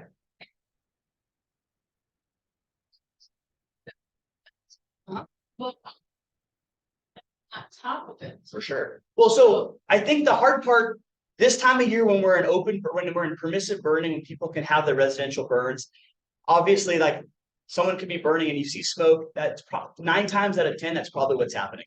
Now let's get into like July, August, September, and you see that yeah, we're probably not doing very many control burns that time of the year, especially when we're in our prime window. Now we might see us doing it a little bit later this year because of the late rain. So the fuel isn't going to be ready for us to really get a good consumption till later on. But there's a time period we just kind of stop and we stop doing control burns just because we don't feel that we're comfortable doing it. So on that side, when we're not burning and you see smoke, then absolutely that's the appropriate time to be like, hey, I see something. If you don't see anything, you don't know if it's been reported yet. Yeah, absolutely. And then what sometimes they'll do is if it's a very vague report, we won't send it as a full fire. We'll send it as we'll call it a smoke check. So you'll have a fire engine meet you at your house and say, this is what I'm seeing. And you'll have someone like myself or a captain from Pioneer sit next to you at your house and, okay, what are you looking at? And I go, okay, I do see something. And then I can help validate that with you. And then I can say, yeah, I think we need to start resources towards X, Y, and Z. Or if I think it's really appropriate, we can start aircraft to really get over the area to kind of see that area they're talking about. Yes, ma'am. Is this information? In regards to what information, ma'am?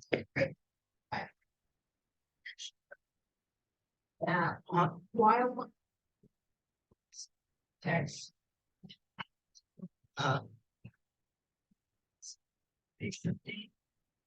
Okay. You know, Yes, there is a lot. and so when we had the color. Was this information after? So the Caldor fire, we're talking, was it 2 years now? We're going on three? Going on three. So the alert wildfire cameras, they started. Yeah, they were a long time now, but there was not very many of them. Okay, so over the course, I would say, of the last 5 years, the state has increased the amount of cameras out there. So I'll answer your question about cameras first. So the cameras increased the last 2 years. So after the Caldor fire was really when they put that artificial intelligence, kind of that algorithm that'll go look for that smoke.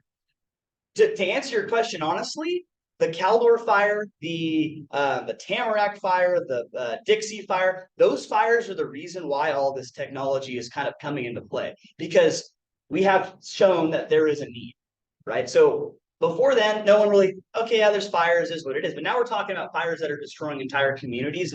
It used to be, if you burned 100,000 acres on a fire, that was an absolute astronomical number. We never burn 100,000 acres. In the last 10 years, you burn 100,000 acres, that's a Tuesday. So that's our kind of thought process has changed a little bit over the last 10 years since the fire. So in the last 2 years, we have been the recipients of the developing technologies that have gone that direction. The Watch Duty Act, going back to your question on, is Watch Duty new? Over the last 3 years, it's new. And I think that over the last 2 years, people have just started using it more. And as I said, it's a great tool, but it's not something you want to trust as valid and verified information. It is definitely raw information.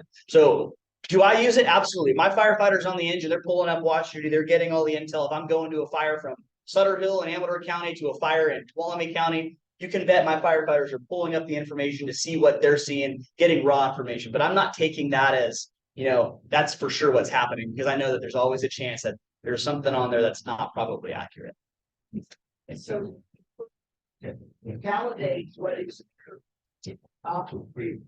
So yeah, everything coming out of so any verified platform. So if it's coming from the CAL FIRE Amador El Dorado Unit Facebook page, coming from the CAL FIRE Amador El Dorado Unit Twitter, coming from the El Dorado County Sheriff's Office Facebook or Twitter, or any of the stuff that Greg talked about, that's the stuff that's valid. That's been verified. So that's why I think everybody's concerned. Like, well, I'm not getting the information fast. Well, you can't get instant information that's verified. So that's the world is struggling to give you the information, but we want to give you verified. Can you imagine if we put out information that wasn't verified, but it wasn't valid? We tell you, hey, you need to evacuate, but the fire's really going the other direction. We are definitely never going to hear the end of that. And then our credibility as your government agencies goes out the window.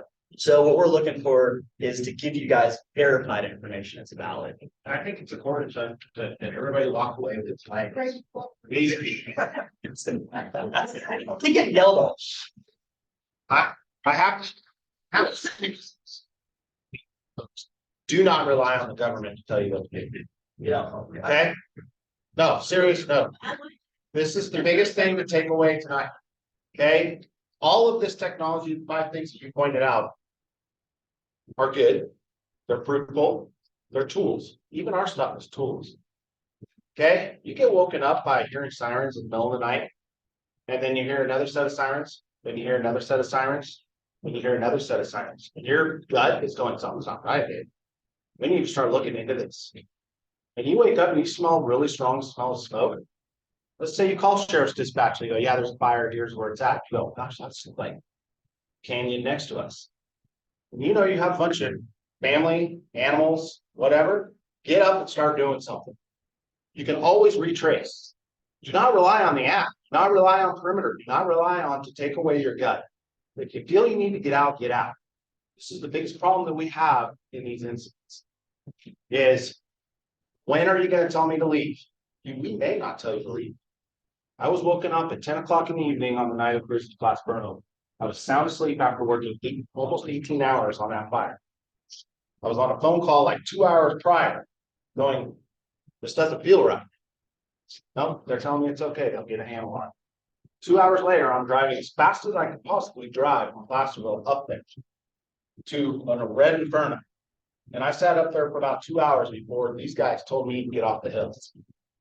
To lead people that we knew we had not informed was the worst thing in my life I've ever had to do. It's happened twice now. Happened in South Lake Tahoe too. 80-mile-an-hour winds up there on the Emerald Fire. Well, I'm probably exaggerating a little bit, but it felt like 80-mile-an-hour winds. Our incident command post was at Baldwin Beach next to the lake, and we had limbs flying into us. Okay. I could not get personally into Cascade area where we need to evacuate. We only could do it through mass notification. What I'm trying to tell you is if you know it's not right, it doesn't feel right, get out, take the warnings, and be aggressive. You can always come back.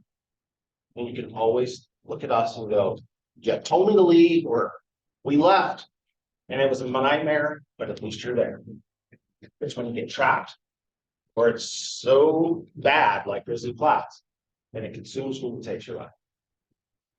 We haven't lost any lives, like the campfires, things like that. You have people injured.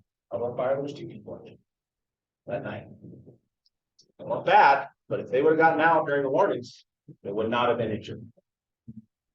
So do not rely on us to tell you what to do. Do not rely on watch duty.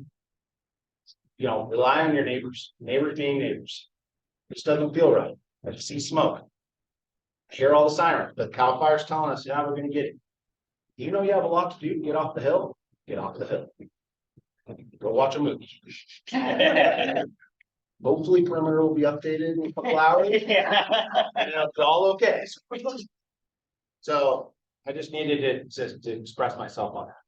Okay, this is, you know, is do not rely on us to tell you what to do. These guys are us. Because you'll be if you're relying on us, because we're trying to get there and help. We're trying to put the fire out, and we're trying to get to another fire. Any other questions for that's all we're. Thank you. Okay. So I really want to thank our guests this evening. I think we got a lot of valuable information. Please make sure that in the back of the room, you can pick up this piece of paper on the back, which has the website, perimetermap.com. That's the perimeter website that you don't want to look up because we tried perimeter.com. We failed to, don't you fail. So please pick this up. What can you do to help these folks? So there's a couple of things that we offer right here. One is we do address signs. If they can't find you, they can't help you. So please get a reflective address sign, put it up on your house, help your neighbor get a reflective address sign. There are forms in the back to make that happen.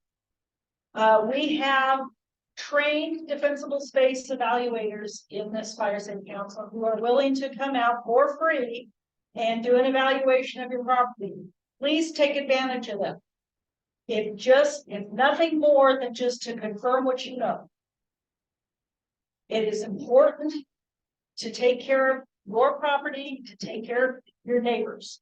So work together. Please get a defensible space evaluation. You can send an email to info@affsc.org and we will send somebody out.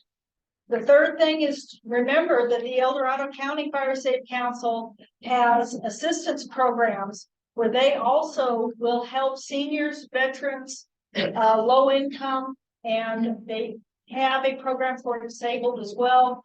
to come out and do defensible space evaluations and do the work for free. Take advantage of those programs. There is also chipping programs where you can sign up with the El Dorado County Fire Safety Council and have a chipper come out, and if you have your stuff at the street ready for them, they will chip it and take it. Please take advantage of these programs. They're here to save you and your neighbors. So with that, I want to thank our guests this evening for all of the wonderful work that they do and for the information that they provide us.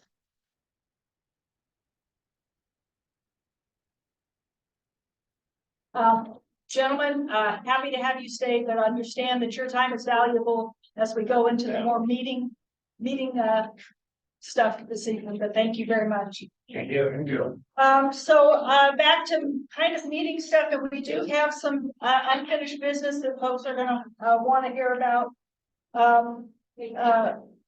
So I'm going to jump past the approval of the meeting minutes, and I will reach out to the board members on the meeting minutes. Our treasurer's report, Sandy, our treasurer is online. We have, as everybody saw in the agenda that went out, we have $2,000 in our account. If anybody has questions about our treasury, now would be the time. Hearing none, do I hear approval of the treasurer's report? Thank you. Or any opposed? Sandy, thank you so much for that. I'm going to defer on the chair and vice chair reports and move to unfinished business because we have some things we need to discuss this evening. I'm going to start with the election committee update. John, if you could come up here and talk about the election. Okay. So just as a reminder, thank you. As a reminder, bylaws, we do annual elections. And the May timeframe is when we put the ballot together finally. We form a election committee, that's myself and Icona Harzo. And so we will be sending a ballot out tomorrow. So the council decides every year what positions are going to be used for the next year. And so the council in an earlier meeting decided that we would have a chair, vice chair, secretary, and treasurer for the 4 positions. So we have presently these are for 1-year terms. So we have for secretary, Kim Vissner, Kim for running again. Treasurer, Whitney Ordohide, member, and vice chair, Mike Bennett, for my first position. For chair, we do not have a candidate. So chairs usually come from the committee, the council member. The council is going to need to decide what to do for that position. We do not have a candidate yet. That will probably be at the June meeting. So tomorrow I will be sending out a ballot with those positions. I don't know if there are any debates scheduled on TV for those positions. So we can forego that. But that's the status right now. So I'll be sending this out tomorrow with those 3 candidates and 4 positions. Council will have to decide unless somebody writes in a candidate on their ballot. Keep in mind, if you do choose to write in something, you have to have that person's name. Okay, questions? Kimberly? Thanks. Please go strong arm to Prince. John, don't leave. Council work plan for 2024. John wants to update the council work plan for 2024, the Pioneer School. Oh. So Saturday, we will have, I think I have 3 volunteers. We will be out at 8 a.m. at the Mountain Creek School to take down the obstacle course, which has not been used in years and is a liability, insurance liability in the school. So these are basically some long steel cables near about this height. Couple are up high, maybe 40 feet high or so. We have a climber that's coming at 7:30 early before the others arrive. To go up and cut those high cables. And so I imagine this is only gonna be a couple numbers. The anchors and the trees, we're gonna try to remove some of those if we can. Based on my discussions with our climber, more likely we'll be leaving. But an alternative, that's the project. Any questions, please contact John. We have gotten our assurance in place, everything is ready to go. He's hoping not to have the same weather event that he had on May 5th, so. You know. Well, that might be it. The next item is our Greenways Day, which tentatively was scheduled for Saturday, June 1st. We have been unable to secure a chipper to come work with us for that Greenways Day. Hargos is not available that day. We have the opportunity to have Godzilla come, the Godzilla Tree Service come. However, they would charge us a fee of $1,500. So we have left out of our Greenways Day fund total about $1,200, of which $800 of that is reserved for the dumpsters. I do not see an alternative to having a company chipper come because we shouldn't be unloading trucks and running things through chippers. I just don't think that's a safe thing to do. So having said that, I am throwing out to the council two options for discussion. One is that we secure Godzilla to come and work with us on the 1st at $1,500. That would basically 5 is 12. That means $1,000 out of our treasury to make that happen. Item 2 is that we cancel Greenways Day and return the funds to the El Dorado County Nursing Home. Open for discussion. Okay, let's start here. If you could, the folks online need to hear you on the mic. Have we petitioned out to our community to find anybody else who would be willing to come out and help us? So I went through the chipping contractors that the El Dorado County Fire Safe Council has for their assistance programs. She shopped it out to all of the local contractors that she works with. And we just have the one. John. The question is, does Growlersburg do chipping? I do not have an answer to that. And I don't know whether they would be available on the 1st, but I can ask.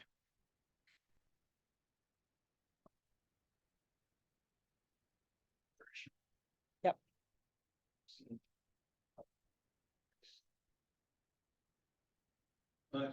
Yep. Our last experience was So for folks online, John's comment is that there are other, I know that Sandridge is doing theirs, I think this weekend, and that others have already advertised for theirs, and we haven't done any advertising yet because I didn't want to advertise until I had stuff put together. Omo Ranch is also having one this weekend. So we can point folks from our council to theirs. We can put that out on our social media as well as to our email list. First, Kim.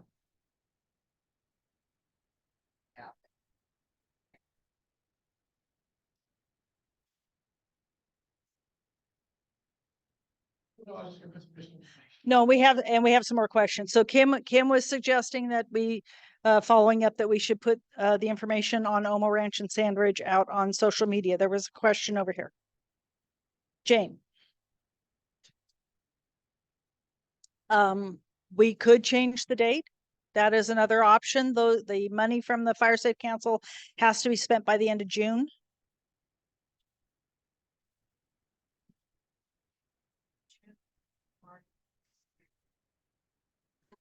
Hargo is charging Sandridge $1,600 for their day. That was the estimate that Nakona gave me. Question?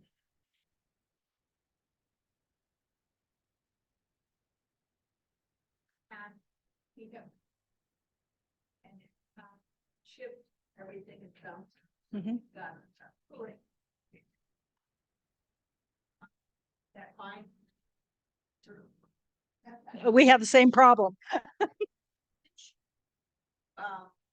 We're shipping into people's dump trucks. And people are signing up and taking them home as mulch. Mulch. Is that, so that's $800 that not expended, is that something that you consider? So the question is, would we consider hiring the chipper, getting rid of the dumpsters and having people haul the chips away?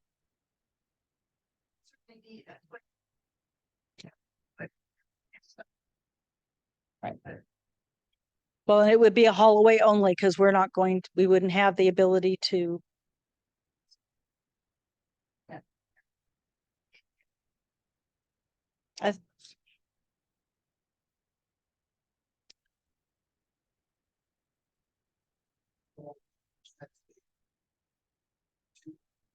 That would take a long ships, so we were portioning that.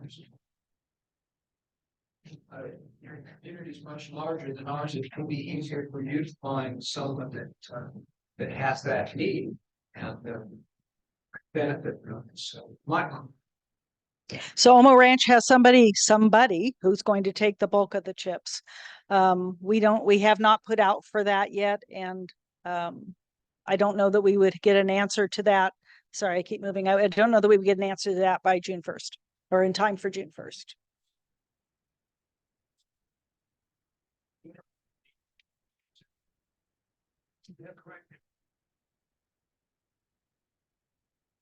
Ken. it would be important.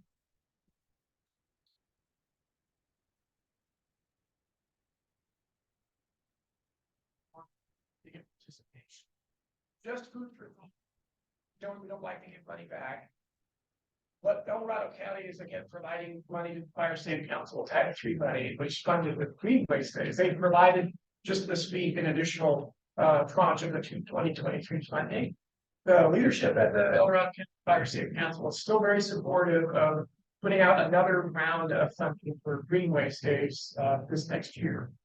So again, as of this morning, we now have 32 fire safety councils in the county, and probably have 34 or 35 before the year is up. So I mean, it's growing, but this is still a priority for everyone. The county wants to see this money spent this way, and so does the fire safety council. So just food for thought that we don't like it at this time.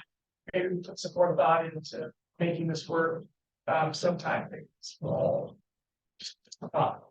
Not saying 100%, but I think you could probably benefit some more. How big a container do you guys fill up? I think they were 40-yard dumpsters, and we when we did the spring one at Roosters last time, we overfilled, and we also paid a penalty for the overage, and that was all chip material. It was not just loading with stuff, it was all chipped material. We had the fall one doesn't necessarily work, isn't as successful. Is the money that has been given to us just earmarked for green waste? Yes, Specific. it is specifically green waste. Yeah, and so the money will revert back to city council. We have to, as a council, have to have it all spent by the end of January or September. September. Some full time. Somewhere spend it somewhere in our system. I mean, I would love it if we could figure out a way to spend it here. But we're trying to be consistent across all the council, be very clear. Everybody got 25. Hard to spend that, so we don't want to break the rules and so spend it somewhere else. So if we can't do it, at the end, we'll put it back and we'll figure out, we'll come up with a plan to spend that. And try to go get some more, but yeah, the timing, it may not help us during the spring event, the different challenge.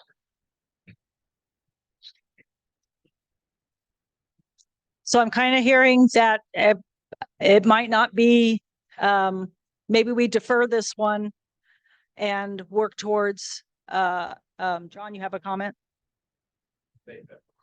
That we worked, I'm hearing that maybe we defer this one and we work towards one later, either later, when a second tranche of funding comes to the councils, or focus on next spring, but defer everybody and advertise to the other two events that are happening this weekend in our neighboring councils. Is that what I'm hearing from the group? And somebody want to make a motion on that, John? Do I have a second? Okay, Jane seconds. So that is the course of action that we will take.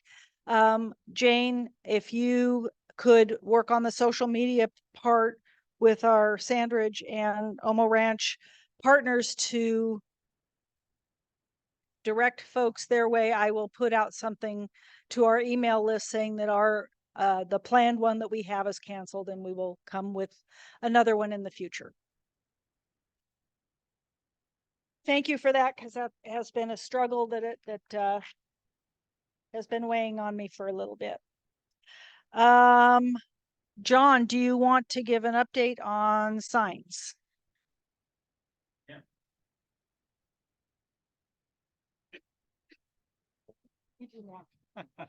Okay, quick update on these signs that we'd like to erect on E16 that basically have our logo and a little bit of information on our website, and ways to contact us, and our meeting dates and times.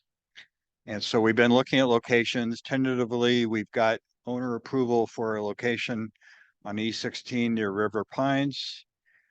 We have approval from BLM with a form to be submitted, but they tentatively approved to sign at Outingdale and E16.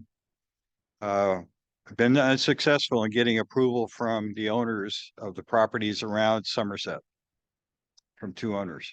The non-responsive, or in fact, one said no to a permanent sign. So what I've suggested in some information I sent to the board is to possibly proceed with the two locations that we have approval for, and then pursue something around Somerset later. The board also suggested checking into county requirements, so I've been doing that. I met with the county, got some terrific information from them about sign approvals based on the sign ordinance. And it gets a little complicated, but simply put, there is a charge for the sign near River Pines because that's on private property. The sign at BLM is not under their jurisdiction. BLM is not charging any fees because of the public interest of the sign. So the cost for the sign permit with the county is between $700 and $900, depending on whether they have to do a floodplain review, a septic system. Yes, well, they just say if. They've been very nice about it. They understand, but that sign is near a floodplain apparently, so there's some requirements. However, the good news is they have a waiver process for fees, and I've got that information. It's fairly straightforward. It requires a letter to the office that would be charging the fees, and they have some criteria, one of which is public interest, the same words BLM uses. So I think that's pretty sound basis to request a waiver. So the board has asked me to look into that. And so I am going to be pursuing that for the sign at River Pines, as long as there's no objections to that, and pursuing at BLM, the sign at Outingdale. The final thing I'm looking at is, contacted DOT last week. And still, I reminded them today, I'm waiting to hear what setback requirements from the pavement they need. I don't understand there's any fees from DOT for DOT, but we need to know the setback. These signs are either 3 by 4 feet, which is what's allowed at River Pines, or 4 by 4, which would be allowed at Allendale in color. Questions? Yeah.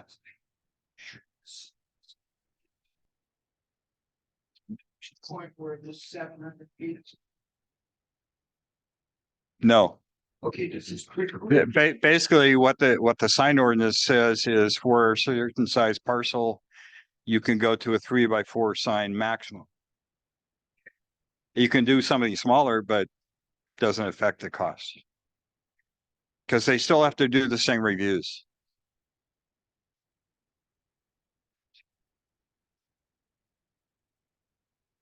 Yeah, get in check with me because I talked with both planning and building.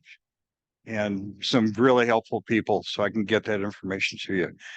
I am waiting to hear from them who levies the fee. I think it's building, but I need to find out from sure for them. Because that's who this letter for requesting a waiver would go to.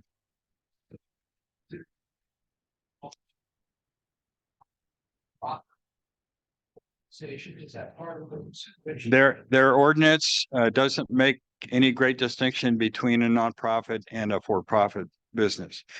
There is one of the waiver criteria does regard nonprofits, but I forget the exact wording, but you have to provide something more than just it's a nonprofit.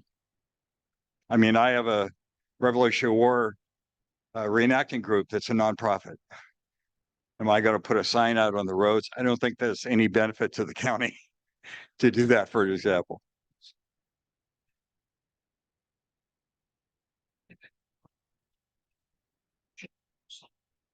This is for private property, right? There's some different rules for county property, but not greatly different.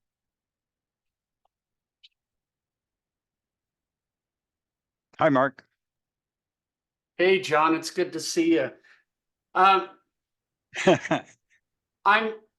don't want to get ourselves in trouble on this or anybody in DOT, but I think you're familiar with the smoky signs that we have one at Four Corners and we have one up in Grizzly. It's actually relocated since the fires, it was since the first one burned down. And understanding this was put in a long time ago. I think that the first ones were put in under Chief Guild, probably around 2007. But at the time, Don Spear, who was the Deputy Director of Maintenance of DOT, said, you can put that smoky sign over here and you can put that other smoky sign over here. And it was within the right of way. We didn't have to go through any building or planning review. And Don just issued us a no fee permit at the time. For the relocated sign in Grizzly that's on String Canyon now, post Caldor fire, Brian Mullins just said, work with my staff, my sign staff, and if they're okay with it in the right of way right here, then just do it. And so I'm wondering, and again, I don't want to get anybody in trouble, including us from the building and planning department, but I'm wondering if you pick up the phone and call Brian. I think he's very amiable to work with fire safe councils, and Brian was just at your meeting last month, so just a suggestion. Right, and concur. Keep in mind, Brian is DOT. He's not planning or building. That's where these requirements come from. And the sign ordinance I'm still looking for the date when that was first enacted. But when you put up your signs earlier, that may not have been in force. I don't know about that. The county certainly readily acknowledges there are lots of signs up here that have no permits, including winery signs, all sorts of things. So they acknowledge that. Nevertheless, they have requirements for these reviews and in the ordinance, and so we're discussing following those. Okay, hopefully they're Yeah. not listening in on me tonight. I'm sorry I didn't hear that, but yeah.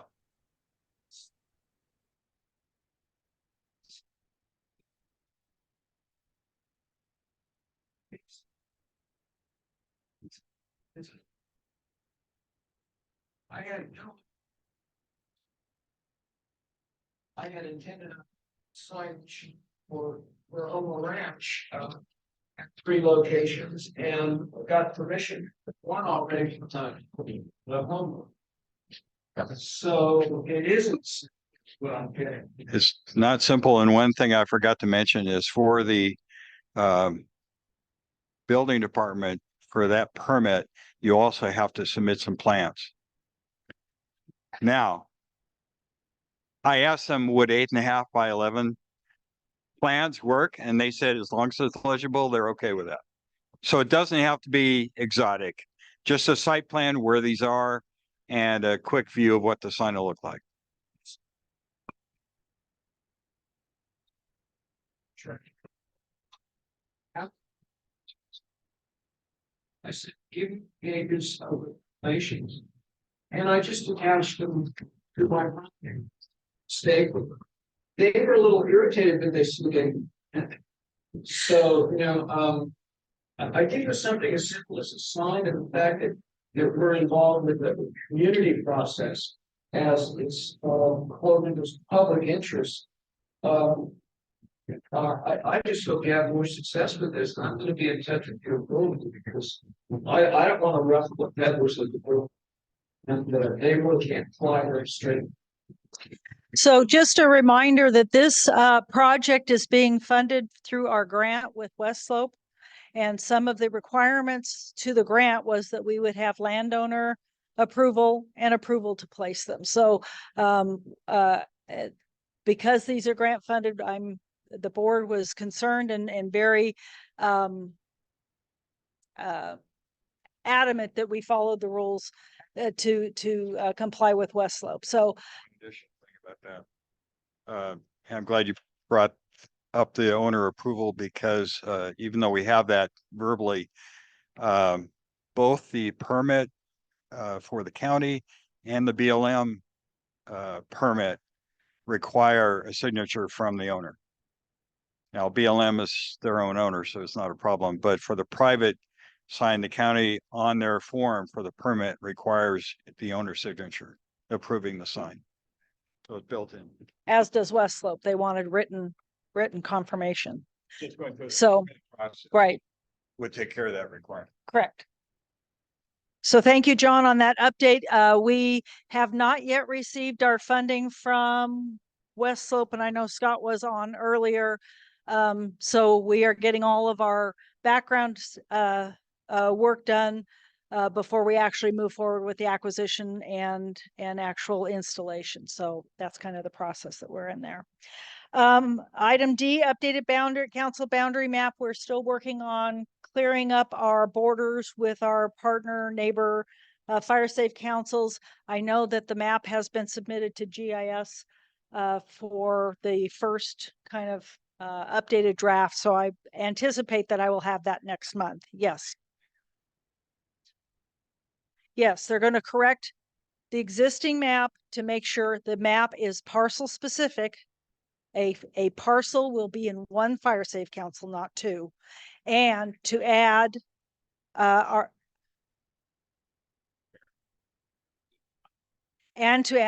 new Somerset. You remember last year, they only have one on. Now, our map had both of, had our full council. Very bad. Did that, Sure, it's like that with. The You figured it correct. Matt, perhaps. the Firewise designation and our Fire Safe Council both use the same map. Do they not? Correct.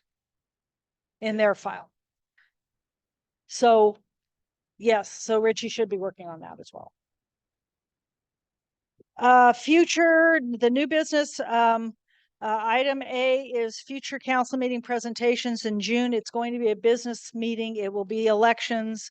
We will, identify our new host of officers, for our board. And then item B is a topic that came up at our last meeting in public comment. And it was the request or the inquiry about interest of Occam Fair Play in participating in a fundraising effort for a water tank that would be placed on the Occam Fair Play Omo Ranch boundary. As I understand it, on the boundary in Fair Play for a water tank. And we got more information on that water tank. It is the last water tank that you guys did cost somewhere in the neighborhood of $20,000, as I understand it. You did get some grant funding for some of that, as I understand it. So the question to the board that I took to our executive board was, do we want to participate in this fundraising effort for this water tank? The board is, the board was not opposed to working on this water tank. The questions that are outstanding before we actually commit to it is that we have a very large fire safe council area. And is this placement of this particular water tank the most important placement also for Occam Fair Play within our entire council? And we have not determined that yet. So before we commit to working, and we're happy to work on fundraising efforts, but before we commit to that's our top priority, to come up with a lot of money that we don't have. We want to have a conversation with the local fire department about where are the most highest priorities for a Pioneer Fire for a water source within the broader Occam Fair Play area. So we're not opposed to working, absolutely want to work with our partners, but we want to have some thoughtful conversation before we commit to a very large and concerted funding effort for that particular water tank. So you guys have any comments? Reason we chose that site because it's the third leg. The last 2 years, we completed 2 projects, 20,000 gallons of hydrant on the east end up by Omo Ranch Road and Mill Road. And the second one we just completed a few months ago, halfway down Slug Gulch Road. So the third leg in our triangle, we felt that the intersection Fair Play and Omo Ranch Road is actually going to be on the property of one of our volunteer firefighters through fire property.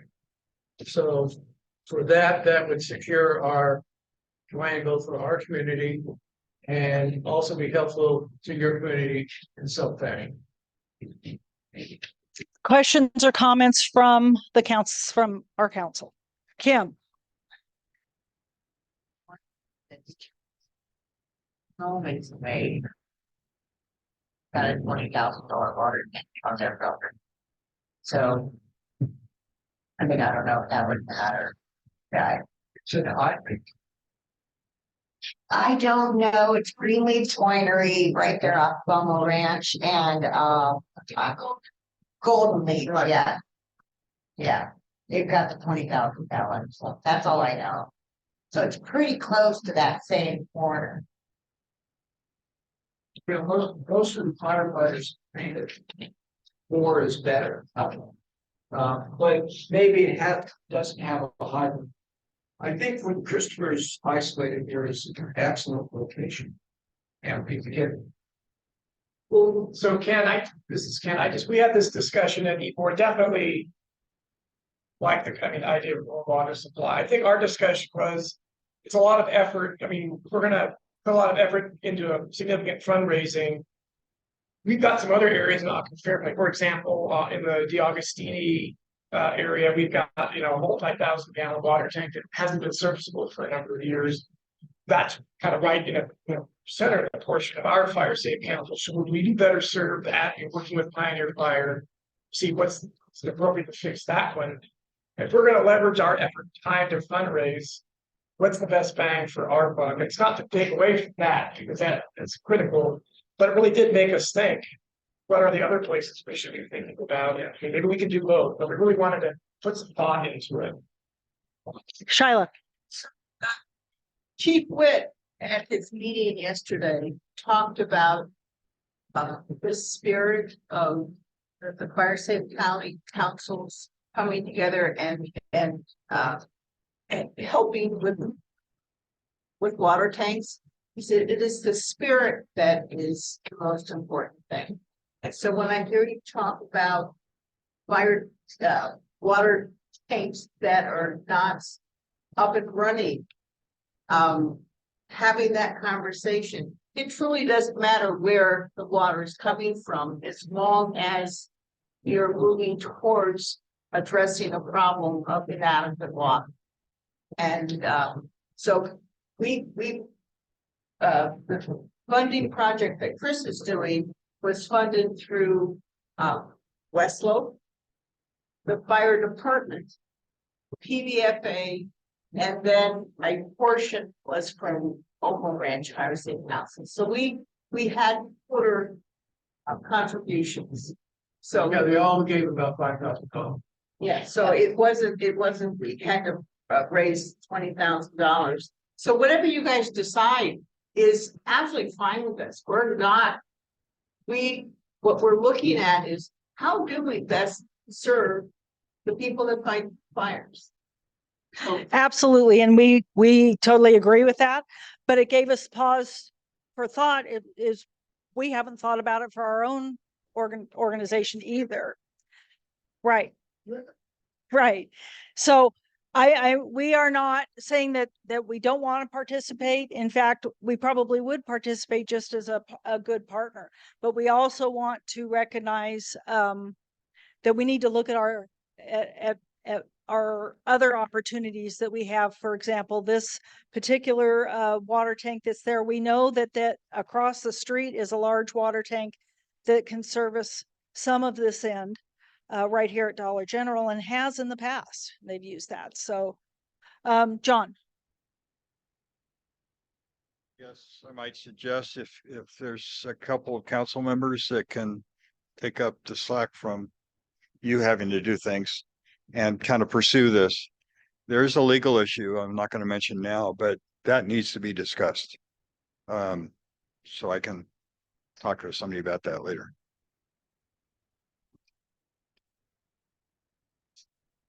Any other comments from, yes, sir. Not yet. So from our from Occoquan Fairplay, any other comments? Any from our council members? Any other thoughts, comments?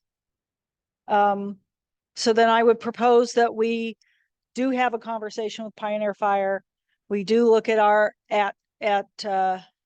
council and determine where the potential water sources are, where we might consider also partnering, but also making sure that we're looking at where our greatest need is as well. The fire chief said any need to be in front. Mhm. Well, then, thanks for that. Okay. Yeah. But it's still privately owned by a business. I know that.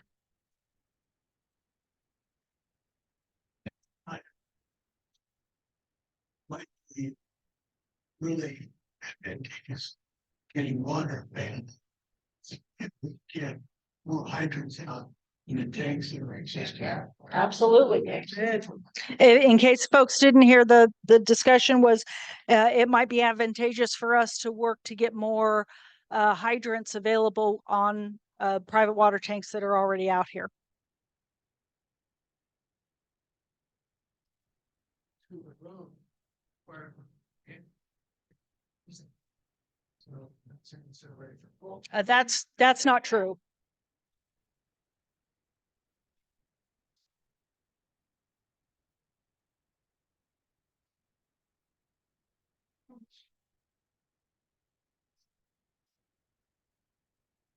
So the comment was that if you work through PVFA and have appropriate signage at the street that notifies to them that you have a water tank with access, that they will use that water.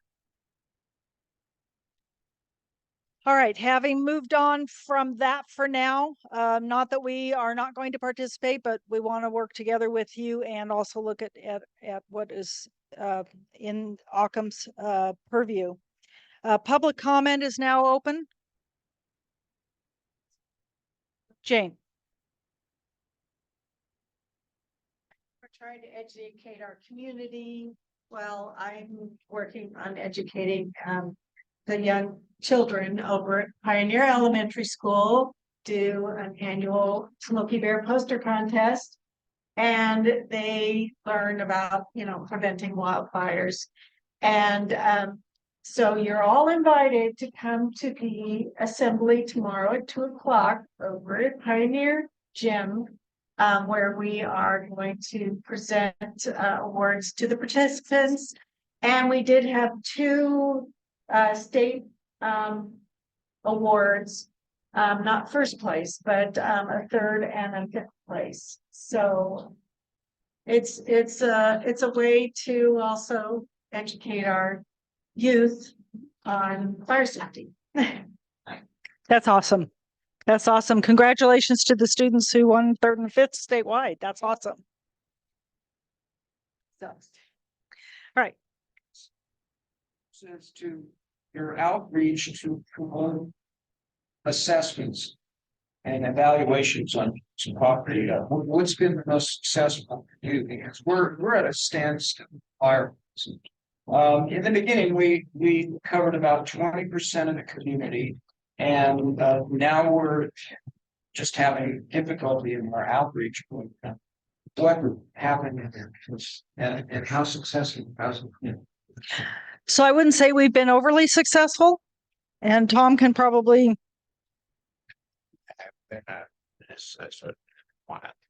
So I send out email to about 350 people in advance of every one of these meetings.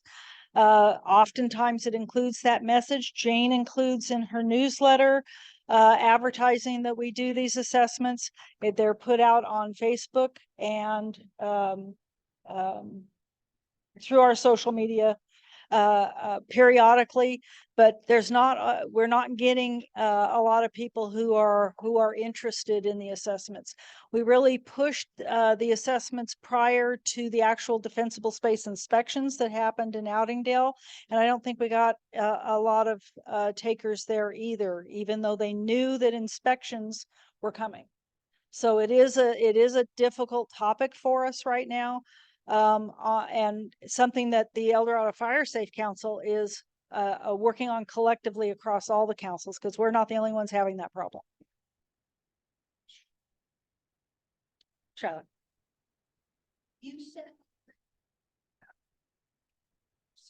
Yes, speakers at the end, you said something very powerful, which was, and now these are the things that you can do. Wrap off, address out, but the address time. Festival phase evaluation is free, and then what El Dorado Fire Safe Council assistant programs they have. And when you said it like that, long, I realized that was a message that needs to be replicated over and over, because you stated, what can you do, as if there was an action. And like Smokey the Bear. Well, and I don't think you're wrong. I think we need to push it as a call to action. We need to push it as a call to action, but I think there are a lot of people who just don't want others on their property. And that's where the struggle is. And they believe that it's going to be, we're going to report it to Big Brother, and Big Brother's going to come and pick on them. Well, we are going to report it because we want to take credit for it. There is a big push right now for the county to do a certain number of assessments and a certain number of inspections. And those are all documented so that we can get grant funding in the county to do great things. And if we don't document these things, we don't get credit for them. So going to Jane's house and saying, okay, Jane, it's okay. You got this. It's wonderful, but I'm not going to tell anybody. Does nobody any good as far as trying to show that we, the fire safe councils and the county of El Dorado, are taking this very seriously. And by the way, if you give us grant money, we'll do great things with it, because here's the things we're doing already. So we are going to document them. We are going to count them in the greater scheme. It doesn't mean we're going to tell that the county's going to get them and say, okay, we need to go here. This is where because here's this assessment. But they are going to take credit that there was a public contact made, information was passed to a homeowner, and we told them what they need to do to make their home more fire safe. And we referred them to the assistance programs that the mothership provides us. You sort of a rock and a hard. Most of our successful valuations, we promised the individuals private information that we would hold it within Firewise pages of archives, and gave them a prescriptive page that actually allowed them to check off the items that were necessary. They warmed up to us right away when we informed them we were not sharing the information with the county, because there is a huge fear that the officer said earlier, and I think that's a valid thing to consider. Now, I realize that they're pushing to allow us to send us more grant money, and they're pushing for us to share the information. But our success right out of the gate was 90% more from the people that we evaluated because we share the information. So, And I think my personal opinion is it's an education issue. So yes, we can do it and not share anything. And great. So we do make that contact, but how do we document our success? So we just spent a lot of money at the El Dorado County Fire Safe Council to train 70 assessors to do work. And I think in Occam, we had two inspections last month, 2 evaluations. So is that worth it? And if we aren't reporting it at all, is that worth it? I mean, and we spent Title III money from the county to make that happen. anyway, you can do it. Right. Right. And that's all we want to do is make the public contact. Educate them on what they can do to be safe and make that public contact, provide information. We got as Firewise committee was that every year as we present for evaluation and recognition, we have to do a percentage breakdown on our evaluations. So all of our evaluations had 75% of the evaluations had such and such a growth for certain types of siding. And that was very effective in allowing us to get recognized. So that's why we continue the policy of not sharing the information. Now we have archives.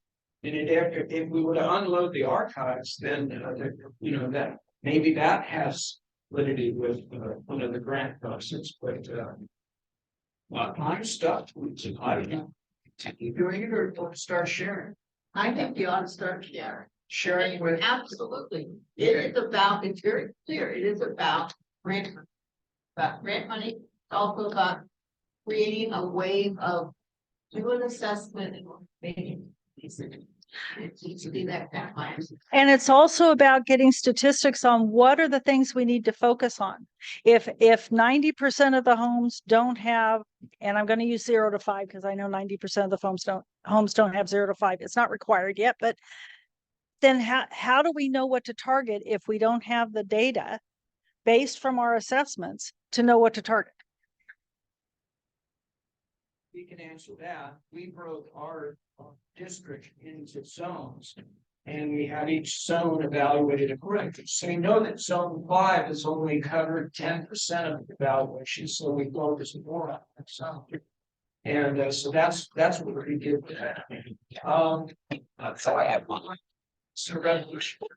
Sure. But we were very successful. And we got friends from the liaison. The Firewise liaison, he said that I'm fine with that it works. But if it works, that's great. But that's not what the El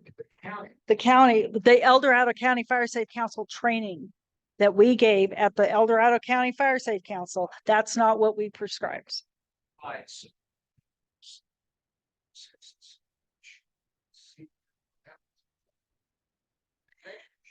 You're welcome. Yes, ma'am.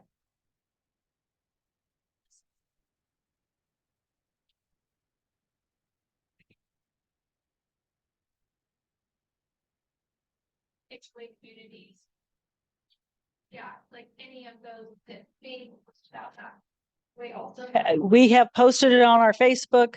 We have had it in our newsletter, which has been at various places. We have had, like I say, I send it out by email. I don't. Jane, any other things? Next door is probably the other one we haven't done. So. All right, council members. Anything for the good of the order? Looking at Sandy, looking at Annette. Looking in the room, hearing none. This was a long meeting, but there was a lot of good information and a lot of good questions that we walked through. I really appreciate everybody who came and listened up to the gentleman who spoke this evening. I thought that was super important, and I appreciate all of you. Thank you to everybody who brought goodies in the back of the room. Always appreciated. Shyla, you are a good partner to us. John, thank you, because I always like the apple cider. With that, thank you. Have a good evening. Good night.